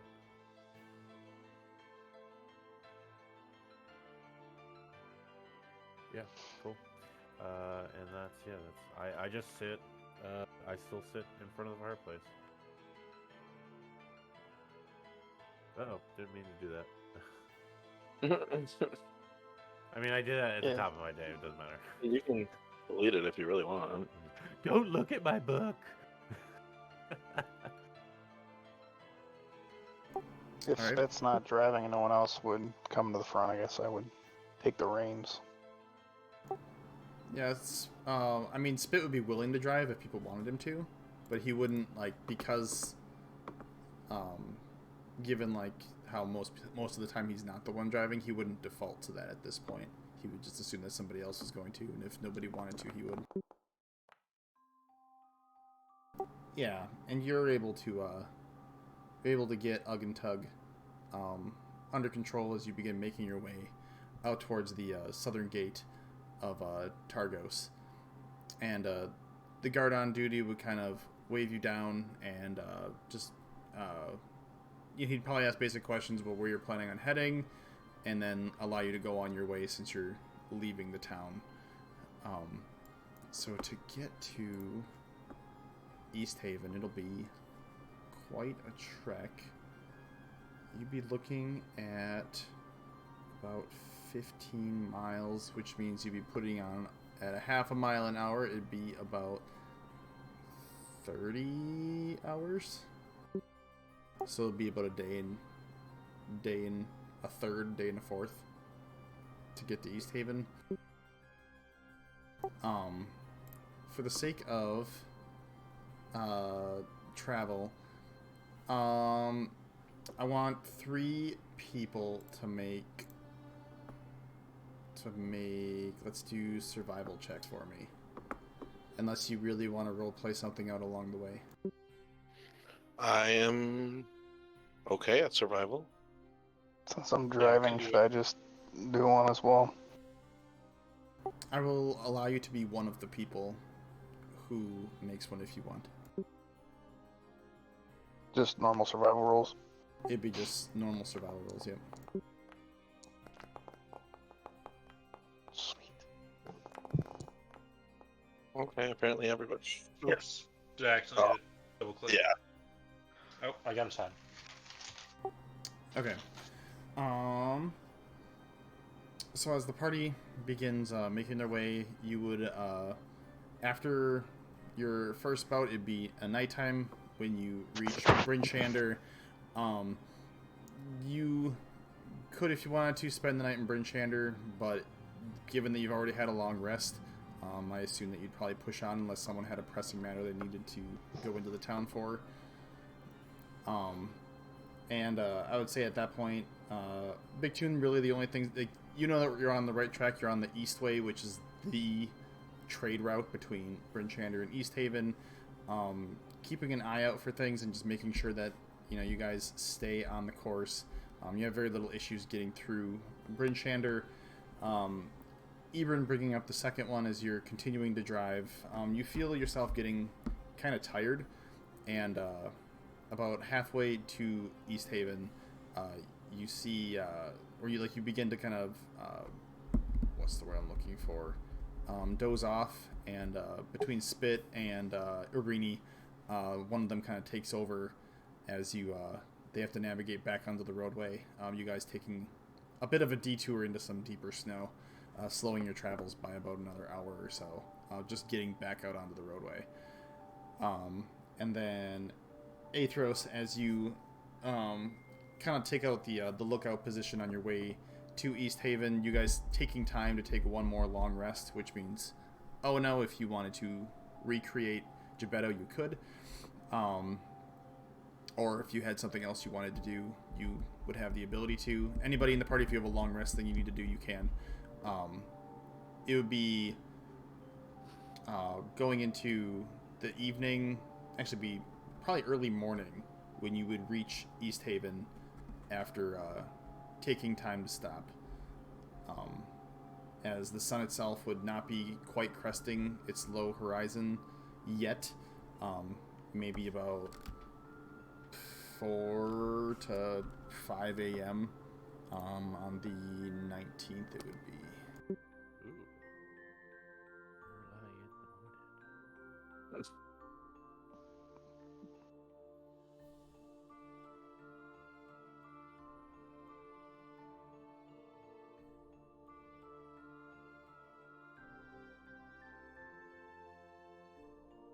Well, I guess during that transition, I would have obviously been like, hand the reins off to Rainy and Spit, go take a rest, and then I imagine they would say something once we get to Easthaven and kind of make my way up to see where we're going.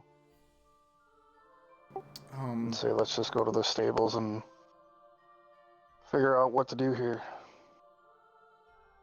Yeah, and as you see Easthaven coming up into your view, you see there's no walls surrounding Easthaven. The town itself is very heavy in fishing, as when you look down upon it, coming down to about water level, you see tons of piers going out, all of them frozen over at this point from the rime, but you feel that this is a very big fishing town, and its commerce probably rivals that of Bryn'Shander.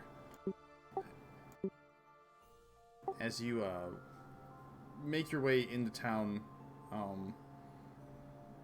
you see there's a guard that stops you right at the entryway. A small fenced-in area in the back that you can hear kind of some hounds barking in the distance. This guard comes out to the lightning tank, Irini being the one who's driving at this point, and kind of calls you all to a halt. The armor that they're wearing seems to be standard fashion in comparison with the rest of the militia that you've seen so far from the different towns, just different colors and symbols. Let me describe that quick.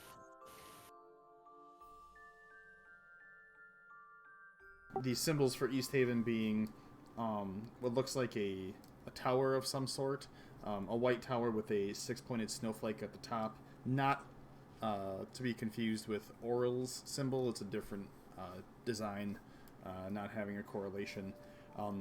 The top half usually of their armor is some form of gray color, with the bottom half being a split between a brown and blue. As he calls you all to a halt, you hear Ugg and Tug kind of groan and let out a roar as he looks to them and he looks to Irini. What's your business here in Easthaven? And Irini would look down at him.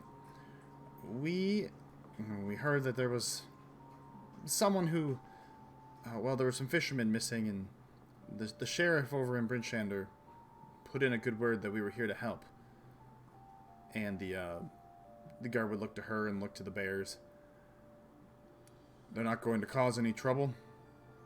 And then she'd look down at them. She would look to see if Ebron's up on the second story or if he went down below. And I'd be in the second story. Okay, she would look to you and then look back. Now, we go through this at every town we go to. They're not going to cause you any trouble as long as they're fed and there's someone who's responsible taking care of them. While we're here, it'll all be fine. And Make a plaque placard and put this on the front at this point.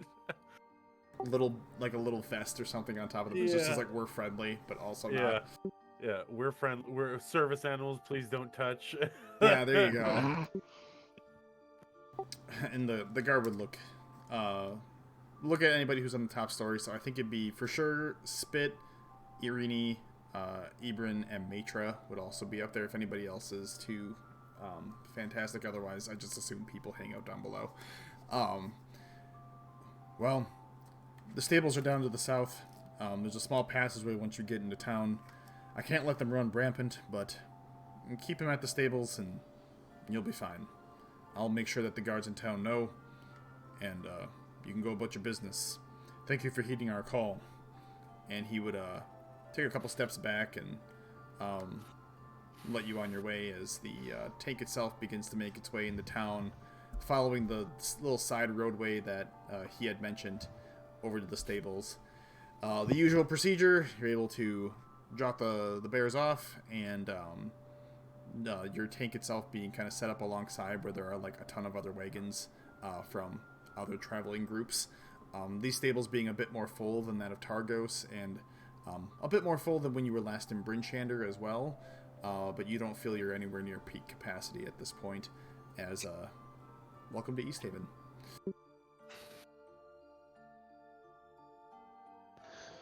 I would probably gesture to Greenie, as we're the only ones outside. Do you remember who we're supposed to talk to here?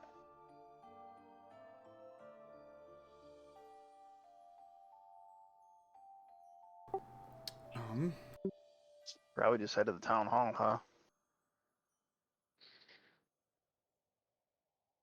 I believe we were supposed to speak to... what was her name?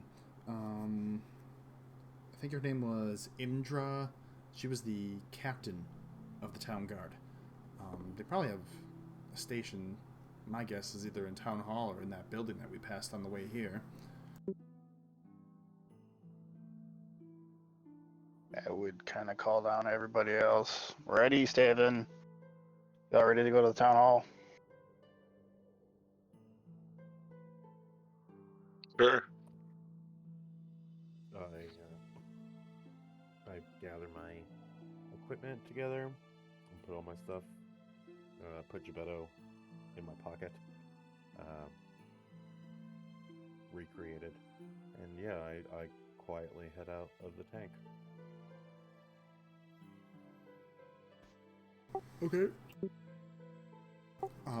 By the time everything gets settled with the tank, we'd be looking at about 6 a.m. or so. So the sun will be, the light from the low-hanging sun will be cresting the eastern horizon. As you make your way toward the town hall, everybody's going along, I assume. Yeah. Yeah. You would hear the sounds of Spit. Spit come with, or Spit stay here. Spit, you're coming along, bud. You're coming along. So let's go. Yeah, you're part of the muscle crew now, bud. Okay. And he would make his way out, and Matra, while a bit hesitant, would also journey with all of you as you leave the lightning tank. What? And she would look to. It would be, let's see, Big Tune and Oh No, I think were the people who were nicest to her originally. What are we doing in Easthaven? Do you mind if I ask? There's some, go ahead. I said there's some missing fishermen or something like that. I'm pretty sure. You are correct. My spellbook opens, goes to a page. We've also got a kind of a good word to the head of the guard, the captain of the guard, so we can probably get a little bit more information to solving this. Maybe even a little bit more money. Maybe, yeah. But yeah, we have business opportunities here. Okay. I will help in any way I can, I suppose. I suppose you're probably right. The town hall is probably the best place to start in things like these. And she would like bundle up in a lot more clothing than Atina had to when she journeyed with all of you. And all of you make your way to the town hall. As you hit the small town square, you would see a large, for this time of morning, it's kind of peculiar, a large crowd surrounding what appears to be a giant wooden pillar that is burning and on fire. Oh, Lord. A crowd has gathered in front of the town hall to watch the public execution that you find out is a man named Dezane, a human wizard who, despite efforts to disguise himself, was recognized and arrested for the crimes he had inflicted upon the Dale folk. He has been bound to the stake and gagged. Members of the militia use torches to light the straw tucked around his feet. Fanned by the wind, the fire catches quickly. Dezane does not struggle or scream as he quickly is engulfed in the flames. Bundled up spectators move a bit closer to the human bonfire, eager to feel its warmth. Huh. Oh no! Look. My guy would like to walk past all that and just go straight to the town hall or the guard, whoever looks like they're in charge there. Okay. Are you like trucking ahead of everybody or what? I imagine at this point my guy would have been ahead of everyone. Okay. As you make your way to the town hall, I would say, Bictune, you see the image of a woman in like almost like a tailored coat and a fur hat, who turns and sees this particular group of people, and she walks up to you in particular, Bictune. Well, hello there. You all don't look like you're Easthaven folk. Well, no. We're here because we weren't directly tasked with something, but there was something on a job board back in Bryn'Shander, and then we were, I guess, recommended to the sheriff or the lead of the guard or whatever you want to call it to find some fishermen. Oh, well, you're in the right place. And she would extend her hand out to you. My name's Indra, and I am the captain of the town guard. I'm glad to see that someone's finally taken up our bounty board request. Yes, everyone but Ebrin is conveniently there. Wow, Kitty, you knocked it out of the park. Good job. Hey, sometimes I remember things. I mean, like, hey, you just walked right up to the key player. I mean, she walked up to me, but okay. I mean, that's fair. That's fair. As she looks to the group of you here. Well, that's quite a big traveling troupe you have here. No complaints, no complaints. Yeah, we had 4 fishermen that went missing about a 10-day ago on Lake Dinishare, sorry. The coastline is hard to sail along because of the ice flows, but savvy anglers usually prefer it. Usually a lot more fish down at the bottom of the lake moving around in those areas. And fewer people compete in the other lake towns to get the fish in those locations. We need someone to just ideally scout the coastline and see if they can find them. They've been missing for long enough that I don't feel confident that they're going to just come back on their own. And as you're having this conversation with her, Ebrin, you would reach the town hall. The town hall itself has a bounty board outside, similar to other ones that you've seen. You open up the door and it is a comfortable, moderately warm temperature, as there is a middle-aged man standing at the reception area. Long blonde hair, short beard. You can't tell if he's like fully human or if he's part elf or both or neither. As he sees you come in. Ooh, it's a bit early for someone to be coming into the town hall building like this. I thought I was going to have a quiet shift. Well, I'll make it short and sweet. We were referred over here from Bryn'Shander. You have some missing fishermen.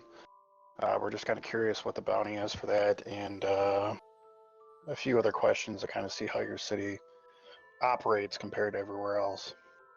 You say we, but do you know that the rest of us aren't with you? Yeah, He knows that he is ahead of everybody else. Well, I mean, give me 1 second.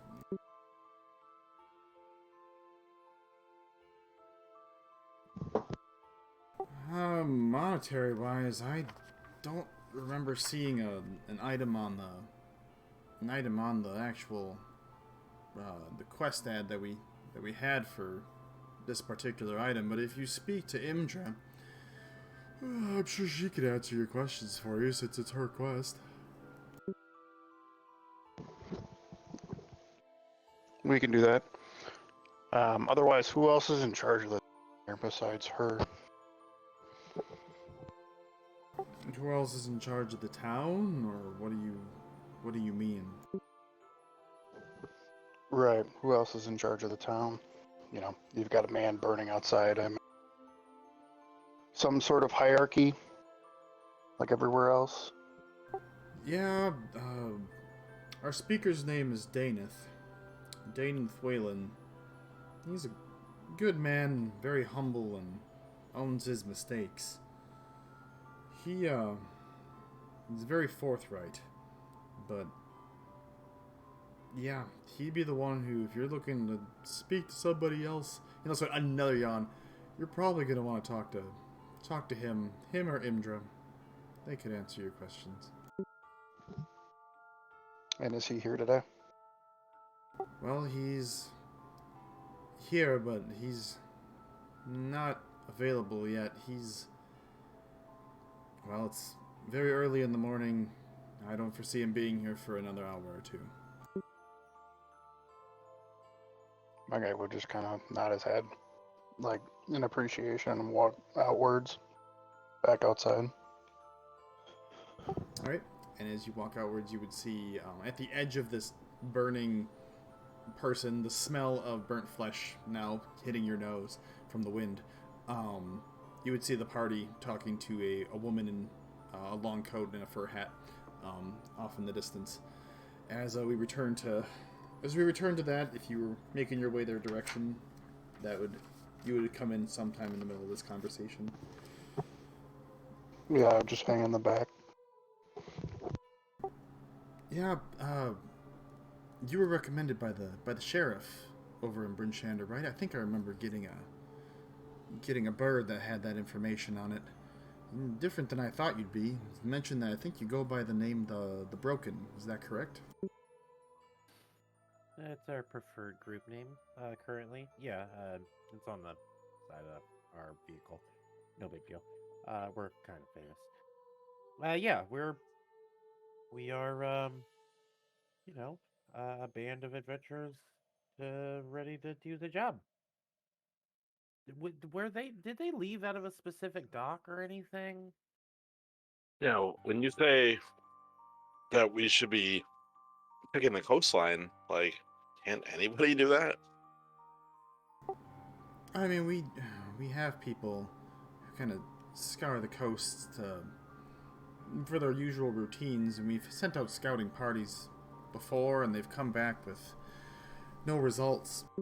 I blame it on maybe novice experience or the storms that we've had recently, maybe covering some tracks. I don't know, but we're looking for maybe a fresh set of eyes to take a look for us and see what maybe they can find. Like I said, they went out to the what do you want to call it? They went out to the ice flows and towards deeper into the lake, but they never returned. The docks they went out of were near the wet trout in the northern part of town, but like I said, I haven't seen any sign of them coming back, and their families are getting worried. I feel like under my breath, my guy would be like, fresh set of eyes or fresh set of bodies for you guys. Do these victims have names? God damn it. Sorry.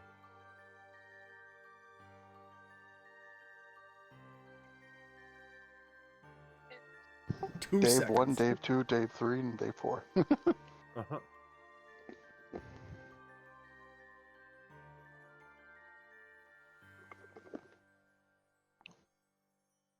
I'm Dave, Daryl. Bob, Billy, Joel. This is my brother Daryl, and this is my other brother Daryl. I could believe it. Yeah, they got names. 4 fishermen that went missing are Dallas, Austin, Houston, and Clark. They're such beautiful names. Awesome. Okay. All right.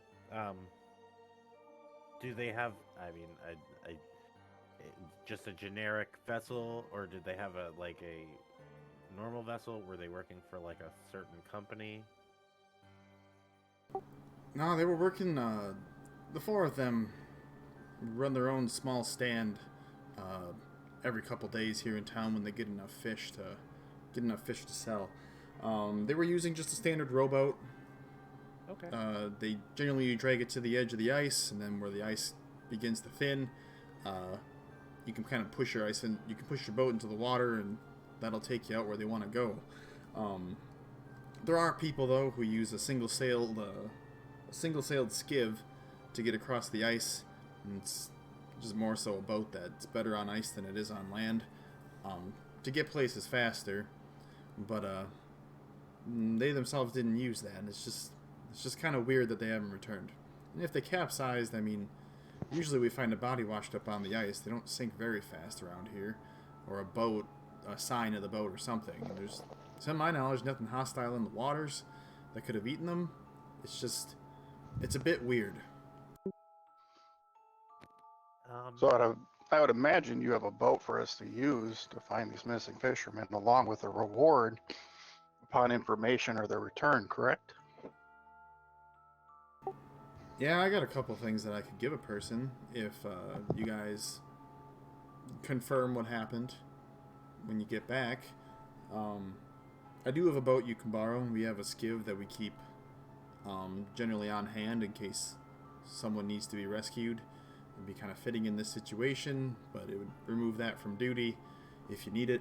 It can hold up to 8 people, so your group that you have here, you should be able to fit everybody on it comfortably.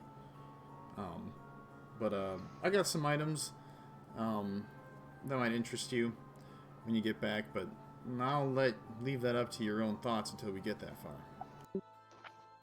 Where's the boat docked? Well, the boat that I need you all to, or that you're all welcome to use is, we haven't moved currently over by the wet trout, so you're welcome to, it's in the dock that's, well, right out front from the wet trout, so no more than about 30 feet away from that establishment. Sounds like we got a date with pre-moistened fish. That's all I need to hear. Big Tune, Aetherus, you guys ready to go? Sure. Yeah. Greeny. I would ask for directions to the wet trout and just start walking that way. Yep, and the, fuck, what is her name again? I always forget. It would be Imdra. As, Imdra, understands you're all going to take on this quest for her, she, gives you directions through town and basically tells you to follow the main roadway. And if you lose your way around on the roadway, because it does branch off a couple different directions, to follow the coastline. And if you keep following the coastline, eventually you'll run right into the wet trout. It's right off the coast, so not too far out. As you, over the course of maybe about, I would say total walk time between 10 and 15 minutes. No, not even. You're at town hall. I'd cut that in half, so about 7 or 8 minutes. You'd be able to make your way to the wet trout establishment. Let me see if there's anything particular about this. While it's this time of the morning, it is pretty quiet outside the building. You see there's a sign outside that has like a picture of a knucklehead trout kind of like kicking out of the water. And you see this large single-sailed boat with a large platform for people to sit, and then like a stabilizing structure on one side.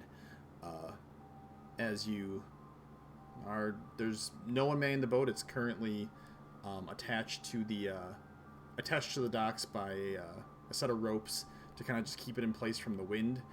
But you see it sits wonderfully on the ice. A small breeze kind of blows, fluttering the tiny bit of sail that's visible at the moment. So there's no one at the dock currently? There's nobody currently at the dock because it is like technically about 20 after 6 in the morning. I guess I would just get in the boat and be like, you guys coming or what?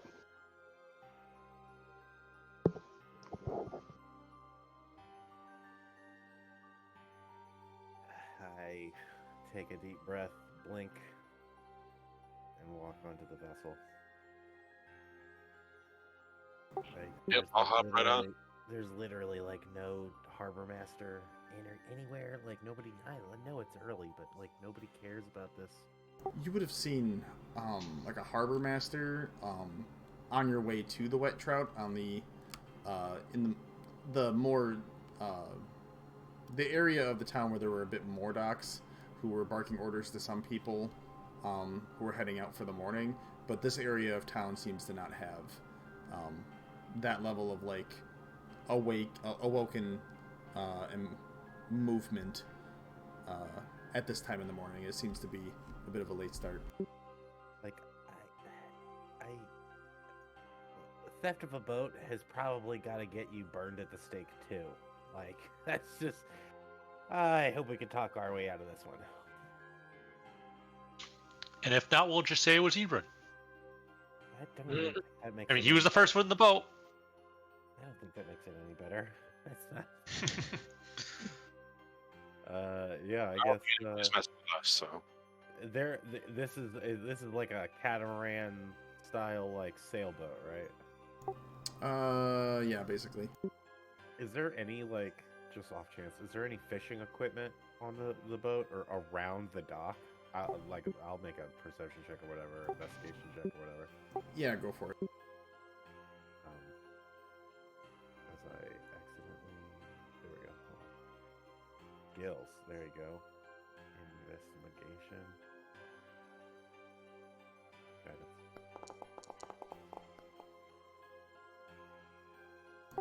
You do find like I would say 2 sets of fishing tackle and a couple of fishing rods extra on, like off to the side by the dock. People don't seem to be worried about it being stolen. It seems to be more reinforced for catching knucklehead trout compared to maybe fishing rods you've seen in the past on your travels with the Thousand Hands merchant group.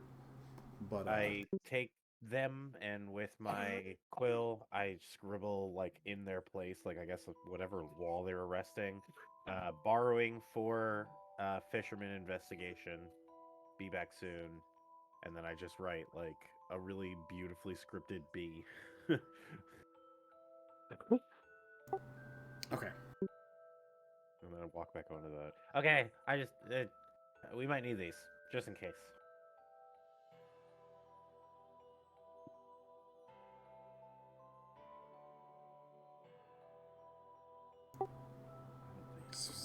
Know how to fish.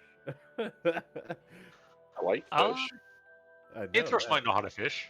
Yeah, you might know how to fish. Yeah, my survival's high enough. I feel like I gotta know how to at least obtain a fish. Yeah, I figured like out of somebody's survival, one of you guys know how to fish. Oh yeah, Athros will be able to do it if he wants to. Heck yeah. Sick. Yeah. So just apply all that stuff on the boat. Yeah. It's we just kind of like we our heading is literally like the center where the ice thins out and cracks, right? That's basically. Yeah, pretty much. I love it. Vaguely go into a frozen lake and hope to not die. Yeah. It's just another Sunday, huh, guys? You know how to swim, right? In like the summer, yes. In a frozen lake, I don't know how my skills are with all my tools and stuff. It's gonna be easier than swimming in full armor. You know, nobody knows about these things until you say them. You know, Yeah. Nick. You just really think about it, okay? Yeah. Yeah. Just fucking terrible. Anyways, continuing on. I can't now because you posted that and my brain hurts. We'll be fine. What's I the know. worst that could happen? Smash cut too. Oh my Every Yeah. god, Ebrin, what's going on? Yeah. Why'd you tell us to steal the boat? We should have waited. It was like an armada waiting for us. Yeah. There was a guy in a chair. No. Yeah, I guess there's no yeah, there's nothing. I hope there's a good headwind. That's really where we're at. Okay, give me 2 seconds.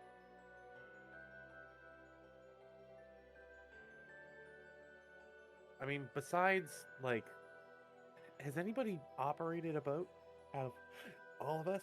Has any of us operated a vessel? Excuse me. Yeah, I was gonna say, does anybody have proficiency in water vessels for a tool? Yeah, that is a hard no. I don't have any tool proficiencies, I believe. Nope, land I would vehicle. imagine not. Vehicle. Yeah, no. Okay. Boy, we're gonna get really good at playing with boats today, huh? Okay. I want whoever wants to try and pilot it to first make an investigation check.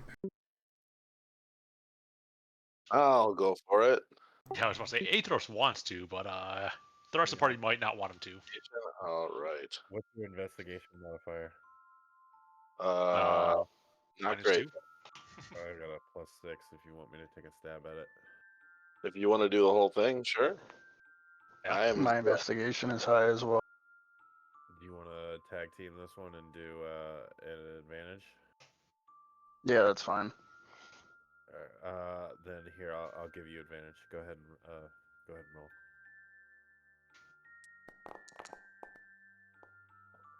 Nope, he's still kind of irritated about everything apparently.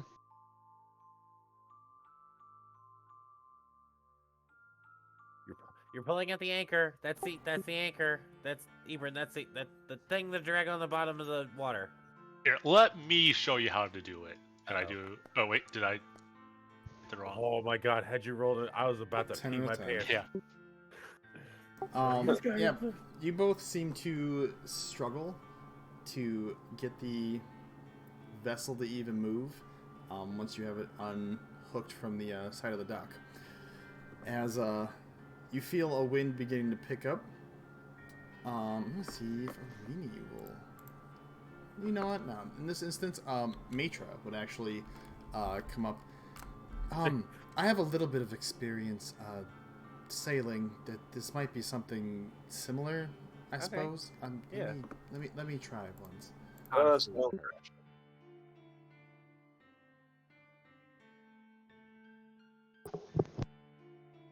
Major like rolls a nat 20. She's literally like the Gilligan answer. As she also struggles to get you All all right, out of the I'll harbor. Go for it, big T. Move over. I'll do this. I'm the captain now.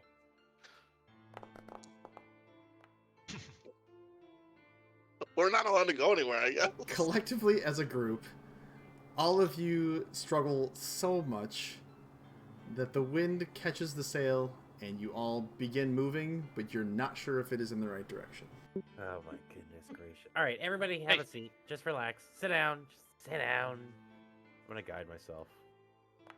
As he cracks your knuckles, and you feel very confident now that you will be able to navigate the group where you need it to go. I hate boats. As you take the helm, I guess, for lack of a better term, and with the ropes and pulleys able to manipulate the sail and move it in the direction that you were told to kind of go and check. As you reach the edge of the frozen waters, you kind of turn so that way you don't go directly into the water, this vessel being more so for cruising over ice than the water itself. As you navigate that direction for, with the wind, maybe about an hour, I would say. I want you and one other individual on the boat to make a perception check. Ooh, pick me. I give you guidance. I'm like, yeah, you got this, big dude. All right. I guided myself, didn't really get much. Oh, yeah. Hell yeah. Better a little bit. The two of you, as you feel that you ventured a bit farther than maybe what the scouting parties previously for Easthaven had gone, you see coming up rather fast, given your current speed, there appears to be a boat hitting up against the frozen, the ice from waves in the water, with an oar on the ice itself and a couple more floating in the water alongside this vessel. As you bring the boat at least, not boat, the ice skiv at least to a slower speed, you find an abandoned rowboat. Uh-oh. I belay the line from full sail to half sail, and slowly bring us closer to the vessel. And then can I look to see if I see any, like, evidence of where the beings that abandoned this boat went? Hey, Spit, when we slow down enough, throw the anchor. I'm Okay. trying to, slow us to a stop. Under my breath, it'd be great. Same scenario we had to deal with before. Another Cephalic Jr. on the way, maybe. As you bring the vessel, slowing it down, giving Spit the signal to kind of come to a stop, you see, looking from the vessel itself, you see that there's a couple, like, right next to the boat, some, like, indents in the ice, where it appears to be, like, not like cleats, but like some form of picks on the bottom of someone's boots. They seem to point in the direction of a hillside that appears along the shore, no more than maybe, I would say, about 150 feet away. As you see that there's at this hillside, there's 4 holes. The mouths of 4 caves dot the snowy cliffside. One of these caves is at water level. The others are elevated 20 to 30 feet above the frozen lake itself. The wind tearing through these icy caves sounds like moaning that you can hear all the way out to here. Does this ice that this boat is parked on look like more than suitable for, like, actual walking, or is it like a gotta be careful kind of thing? Using your mostly. using your perception from earlier, the ice itself seems to be thick. It just seems like this part doesn't generally freeze over entirely with the waves coming in from the wind. You see that the cleats, or I'm just gonna call them cleats, whatever. The ice picks seem to be stable enough. The overall size of these people's feet seems to be standard adults. They venture away from the boat, but they stop appearing about 15 feet away from the vessel itself. So it appears that whether it's wind erosion or something, they disappear, but lead in the direction of those caves. Okay. Do you guys want to investigate the boat at all, or you just want to get our boat as close to the shoreline? I guess. I mean, I feel like it's going to be two sides of the same coin. Well, I mean, I feel like whatever information we can glean off the boat may or may not help us, but I mean, like getting. I agree. We're cresting into. You said evening or no, early morning. This is early morning, right? Yes, you'd be looking, honestly, I guess at this point, we'd be looking at about 8 a.m. roughly. Okay. Oh, okay. All right. Wait. You said there was 4 caves, right? Yeah, one's Yes. at water level, and the other 3 are about like 20 to 30 feet up. I kind of just like postulate out loud. You know, there's 4 missing fishermen and 4 caves. Caves. No, yeah, I know. I the symbolism is almost deafening how loud it is. I. So we each take a cave? Yes, let's go. Jeez, no, let's no. I'll be Uh, fine. For Okay, like, Mom. while that's all right, that's a deep cut. Come on. You can take it with you. For 10 minutes, if you guys are okay with it, I'm gonna ritually cast detect magic, so we can kind of figure out if there's anything like hovering around the boat or still stuck on the boat. Sure. As long as it doesn't take 10 minutes in real life. No, hell no. I mean, like, unless Dakota wants us to sit here for 10 minutes. I mean, like, Absolutely not. play that Jeopardy music, guys. As you do that, I'm going to also ritually cast Detect Magic and try and race you in casting it. I mean, I could. I don't want to burn my daily right now, so I'm not. No, that's fair. On this episode of Cast Wars. Yeah. Yeah. Who could cast his first level 1 faster? Yes, the two of you, the party agrees to take a little bit of time to let you two cast. If your, I notice, spells. if I notice he's doing it, could I separate us so that we have a larger radius? If you wanted to. Yeah, so I purposely positioned myself like I was at the head of the boat, and I assume Aethros got up right behind me. So I'm like, no, you stay here. You need more room. And I walked to the back of the boat, giving us a bigger radius. Okay. I guess while they're doing that, I could do a general investigation check.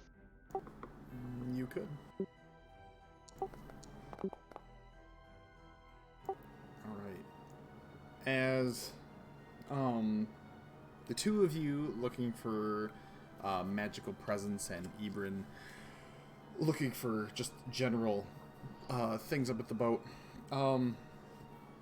Ebrin, looking everything over, you don't see within the boat like any form of foul play, no blood spatter. Oh, did we lose someone? He's back. Okay. You don't see any blood spatter or like signs of ill will. It appears that for whatever reason, from their normal fishing time period, they chose to either stop here or the boat maybe drifted a little more over here with at least 2 people, probably more given the amount of footprints. And they went off to search something in the area. You could probably assume it'd be the caves, given the position of their footprints. Can I see which caves have the freshest footprints?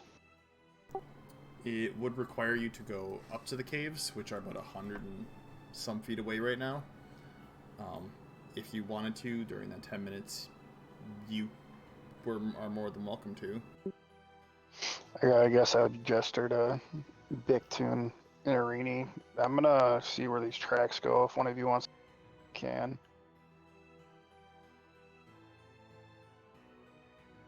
That's fine. I'm cool with that. So I guess Bictune and I would go up to the caves and see where these tracks go.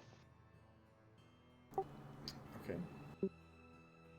As you are approaching the caves, to get through the detect magic, so that way you're not, waiting on that. There's no magical presence around the boat. One of the oars seems to have something like magical written on it. It appears to be some form of it would be enchantment magic, but it doesn't seem to be malicious from what you can gather. Ward or something. Yeah. you would have to use like identify or something to figure out its exact purposes. But you don't detect anything else magical from the boat. Just out of sheer curiosity for Aethros, I want both of you to make an Arcana check. I'm so glad you asked. That's a 3. That's a 13. Ono is in fact did in fact cast his finish casting his spell first. No fair, you cheated. I I demand a rematch. That's fair. I mean, but I wasn't So necessarily. you do admit you cheated. No, one, I don't. I rarely cheat. I mean, I find that unconscionable. And I mean, you know me. I don't. Well, if you're not cheating, you're cheating yourself. So. What? That doesn't. What? That's axiomatically incorrect. What did we? Never mind. It's okay. Also, I love the technique you used. Instead of doing a circle, you did a square. Did you do that on purpose? I feel like Arini and Spitch should make an insight check on. What now? So, I feel like Arini and Spitch both look at each other and just do an insight check on Ono. He says he doesn't cheat. I don't. Without even anyone rolling, Ono is not a cheater. I would. Let me just make sure I have my shit right here. Irini would like look and see that Ono seems to be genuinely giving everyone the sincerity about that. Let me just move people into position. Bigtoon and I have played cards. I think I've corrected myself, as RP wise. I may have even corrected myself during one of our games of cards and been like, "Uh-oh, I took an extra card on accident. Here, I gotta put this back. You know what? I'm gonna fold my whole hand. I'm gonna redraw and just take a worse hand at a -2 penalty." That's it's not. Ono does not. It goes against his grain, or it goes against their grain. Excuse me. As it'd be Bigtoon and Ebrin begin making their way towards the caves, I want the two of you to make a perception check.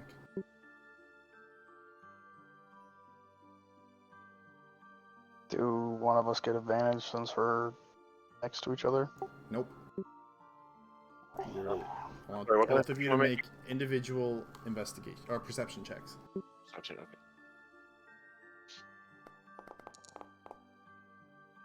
That's not bad. The two of you would hear the sounds of shrieking as coming from over the top of the caves themselves. You see three medium-sized winged creatures. As they begin making their way your direction, they appear to have human-like appendages and seem to be almost female in nature, just based off of physical appearance, and begin making their way to swoop down at you two. I want everybody to... We will be rolling initiative in 2 seconds. Harpies. No, I was trying to think of the word. Siren was stuck in my... Yeah, no, it's not, yeah. I knew, with the caves, and I was like, man, we're about to go. All right, let's party. Wait, Alright, what? Yeah, why'd you roll twice?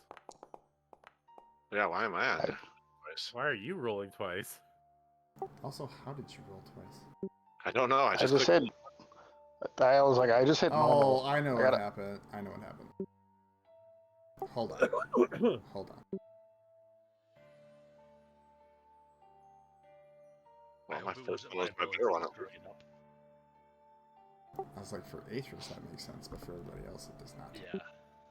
My first one was my 14 or 15.13 or whatever. Yeah, we're gonna Mine just read it all for- together. Mine was a 19.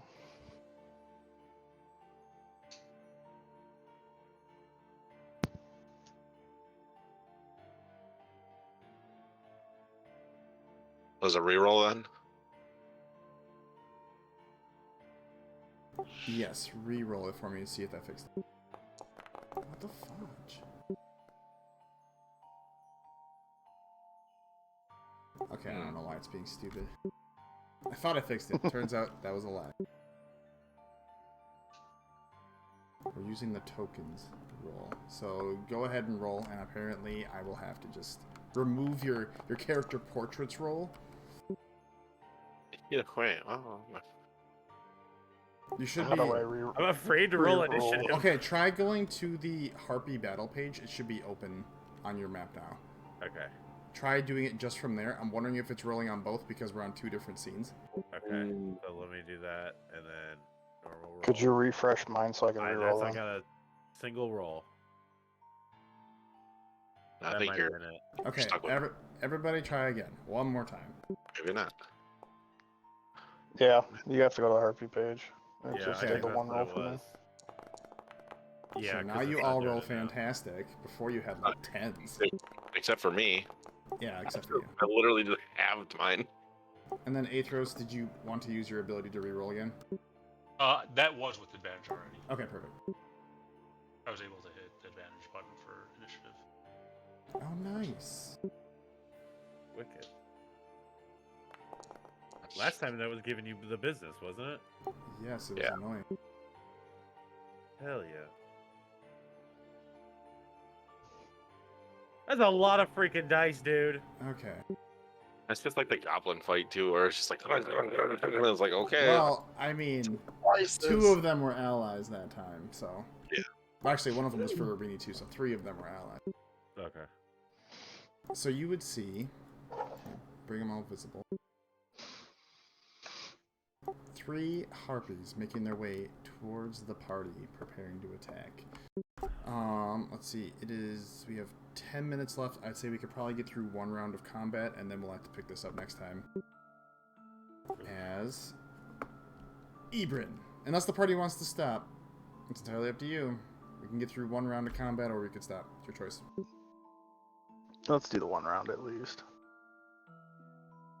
Who is? Hold on. Let me go to the initiative page. It's me. It's you, me, Athros, Arini, Big Toon. As usual, I'm last apparently. My initiative is god awful every time. Yes, I can streamline my turn. Okay, just begin thinking about what you want to do, and let's have a plan in place ahead of time. So with that in mind, I know Ebrin's turn is first, so Ebrin, what would you like to do? Oh, I gotta switch to my combat music. I'll do the combat music next time. I'm gonna use. I'm gonna pull out my bow immediately, and I would. You might have to re-clarify this for me. I'm gonna use sharpshooter, but I'm gonna use an active arrow and then imbue it with the psionic power. Okay, so you're using your short bow, correct? Because you don't have Yep. a longbow yet. Okay, so you're going to use your psionic ability. So with a short bow, it's a standard D6 dice, so you don't have to worry about not using your secondary attack if you didn't want to. But you have to take a -5 on your attack roll Okay. per sharpshooter. And don't forget the target. Yeah. I'm just thinking. Because realistically, I wouldn't know where Big Tomb went, so I would target the one right in front of me. Sorry, give me a second. Am I just blind? I'm just gonna use the psionic blades. I'm just gonna use this one to activate it. Or does it not want to do that? It's under your inventory, under psychic arrows. Oh, yeah, there we go. Attack roll. Yes. So with sharpshooter, If you're declaring sharpshooter, you take a -5 to that attack roll. but don't we add our initiative and proficiency or something. So I you remember add- we talked about it last time. How the way it works. So going +1 on it. you'll already have everything on top of it that you need for the positive because it adds your proficiency plus your dexterity. So all you have to do is subtract 5, and it'll already add the rest. So you'll have the +1. Alright, so just situation bonus -5. Right? Or do you just want me to normal roll without situation bonus? Situational bonus -5. And then do I have advantage or no? No, because there's nobody near them at this time. If someone was engaged within 5 feet, that'd be different. Alright, that will still hit. Alright. Roll for damage. 1 second. Make sure I target them. And then do I add any situational? Just a 1d6? Or is it 2d6? It'd be just 1d6 because you don't have sneak attack right now because you don't have advantage. 1d6. Normal roll.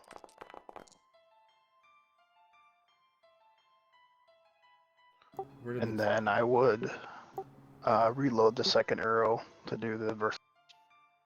Where did the 2d6 come from? Because you didn't have sneak attack. I added the 1d6. Well, you wouldn't have to. Oh, just normal. Okay.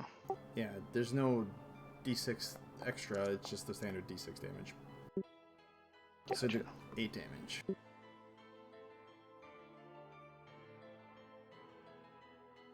Okay, and the harpy itself, you can see your arrow kind of like impact on its body as the arrow begins to evaporate. It lets out a small shriek. Go ahead and do your secondary attack.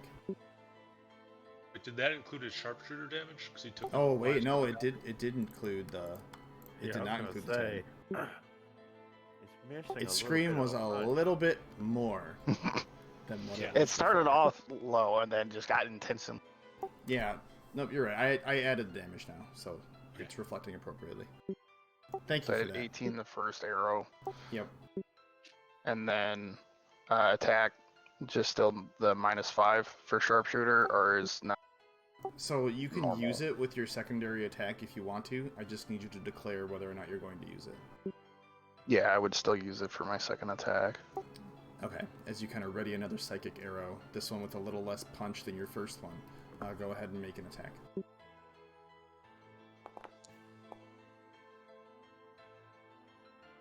$11 will still hit. Go ahead and roll for damage. So for your situational damage, for versatile, it's 1d4 damage, but you can add 10 because that's the total damage you would do with sharpshooter. Alright, so versatile damage +10. Yes.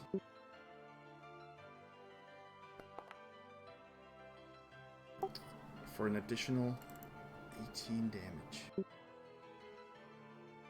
So 36. the harpy coming down towards all of you, or towards Ebron in particular, you see it, it readies one of its claws to like come in, and Ebron kind of fires off a psychic arrow, and it hits and like right in the shoulder. As it the arrow deteriorates, he fires off another one, and you see the harpy begin to descend rather quickly as it begins losing its flight stability. Though it's still alive, it's barely hanging in there. And then, do I have the ability to still move at all? Or? Yeah, because you didn't use like steady aim, so you would have the ability to move your normal movement. Okay. I would.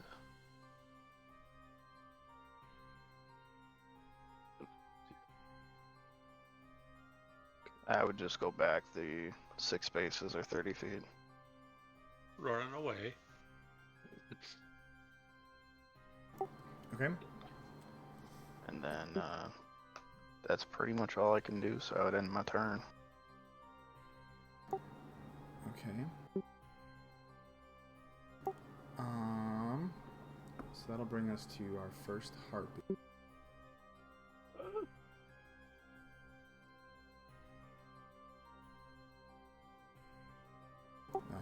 This harpy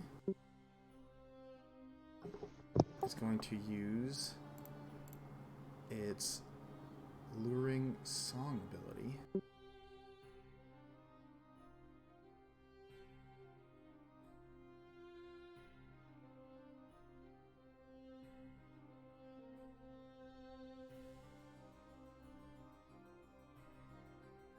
Oh, snap. Okay. Oh! I think I get advantage on this. Does it apply it? You will get advantage on it if you have advantage on magical effects. Irene does would also Irene. have advantage, yeah. So I just gotta roll again because it didn't. Yeah, prompt for me some it. reason it didn't prompt it. I think I No, that's no a setting worries. I have to turn on. No worries. Wisdom saving throw. Sploosh. Is there a range for this, or is it just the 300 entire feet. battlefield? Alright. Jesus. I'll take Yeah, it's singing, so if you can hear it.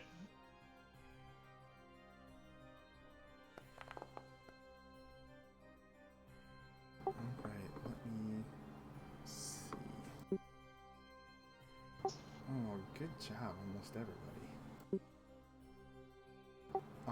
Okay, so the only person who failed would be Ebrin. Ebrin. Wait a second, hold on. You might have advantage on this too. I can't. Oh, El's being charmed. Yes. Of course, I don't see it on your sheet.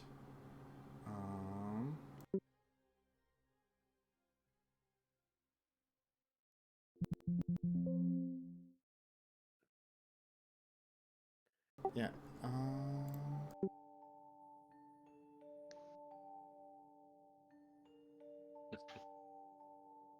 1 second. Would it be saving or go ahead and ability? roll a wisdom saving throw again, Ebrin, because you have advantage against being charmed. Some of the fish in the water outside the boat are probably gonna get charmed. No, you are What still in fact charmed. So, Ebrin, you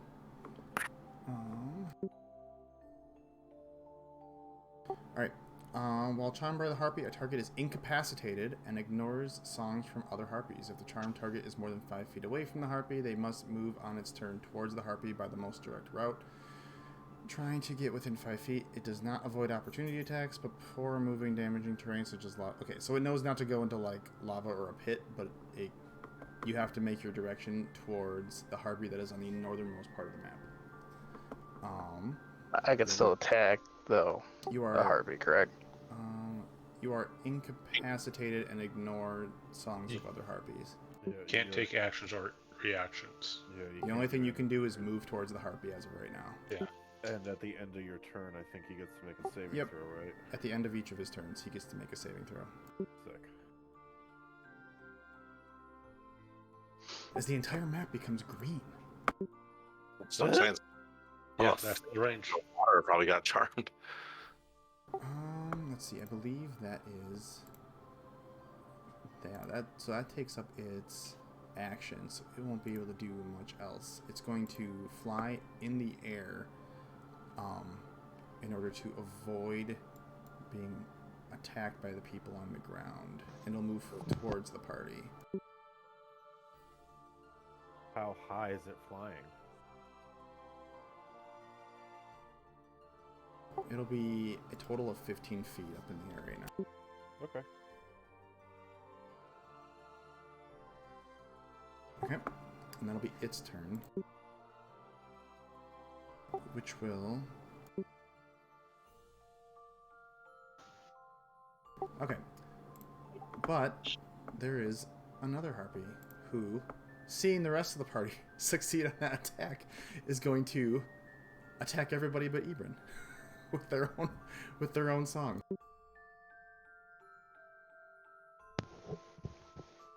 And it'll be the one that Ebrin had attacked.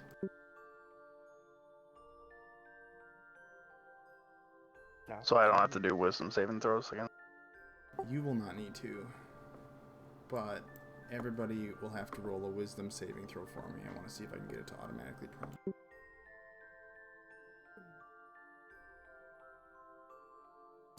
I cannot for some reason. So, I'm trying to do it so it doesn't target the harpies too, because they all had to roll saving throws, and that was annoying. Everybody succeeded on the first one except Ebrin. I want everybody to make wisdom saving throws once more, and I'll make one for Arini and Spit and Matra. Roll high. Red If you- ones, not twice. Advantage. There you go. Yeah, this is one I'm glad I have a +7 to my wisdom saves. Yeah, 100%.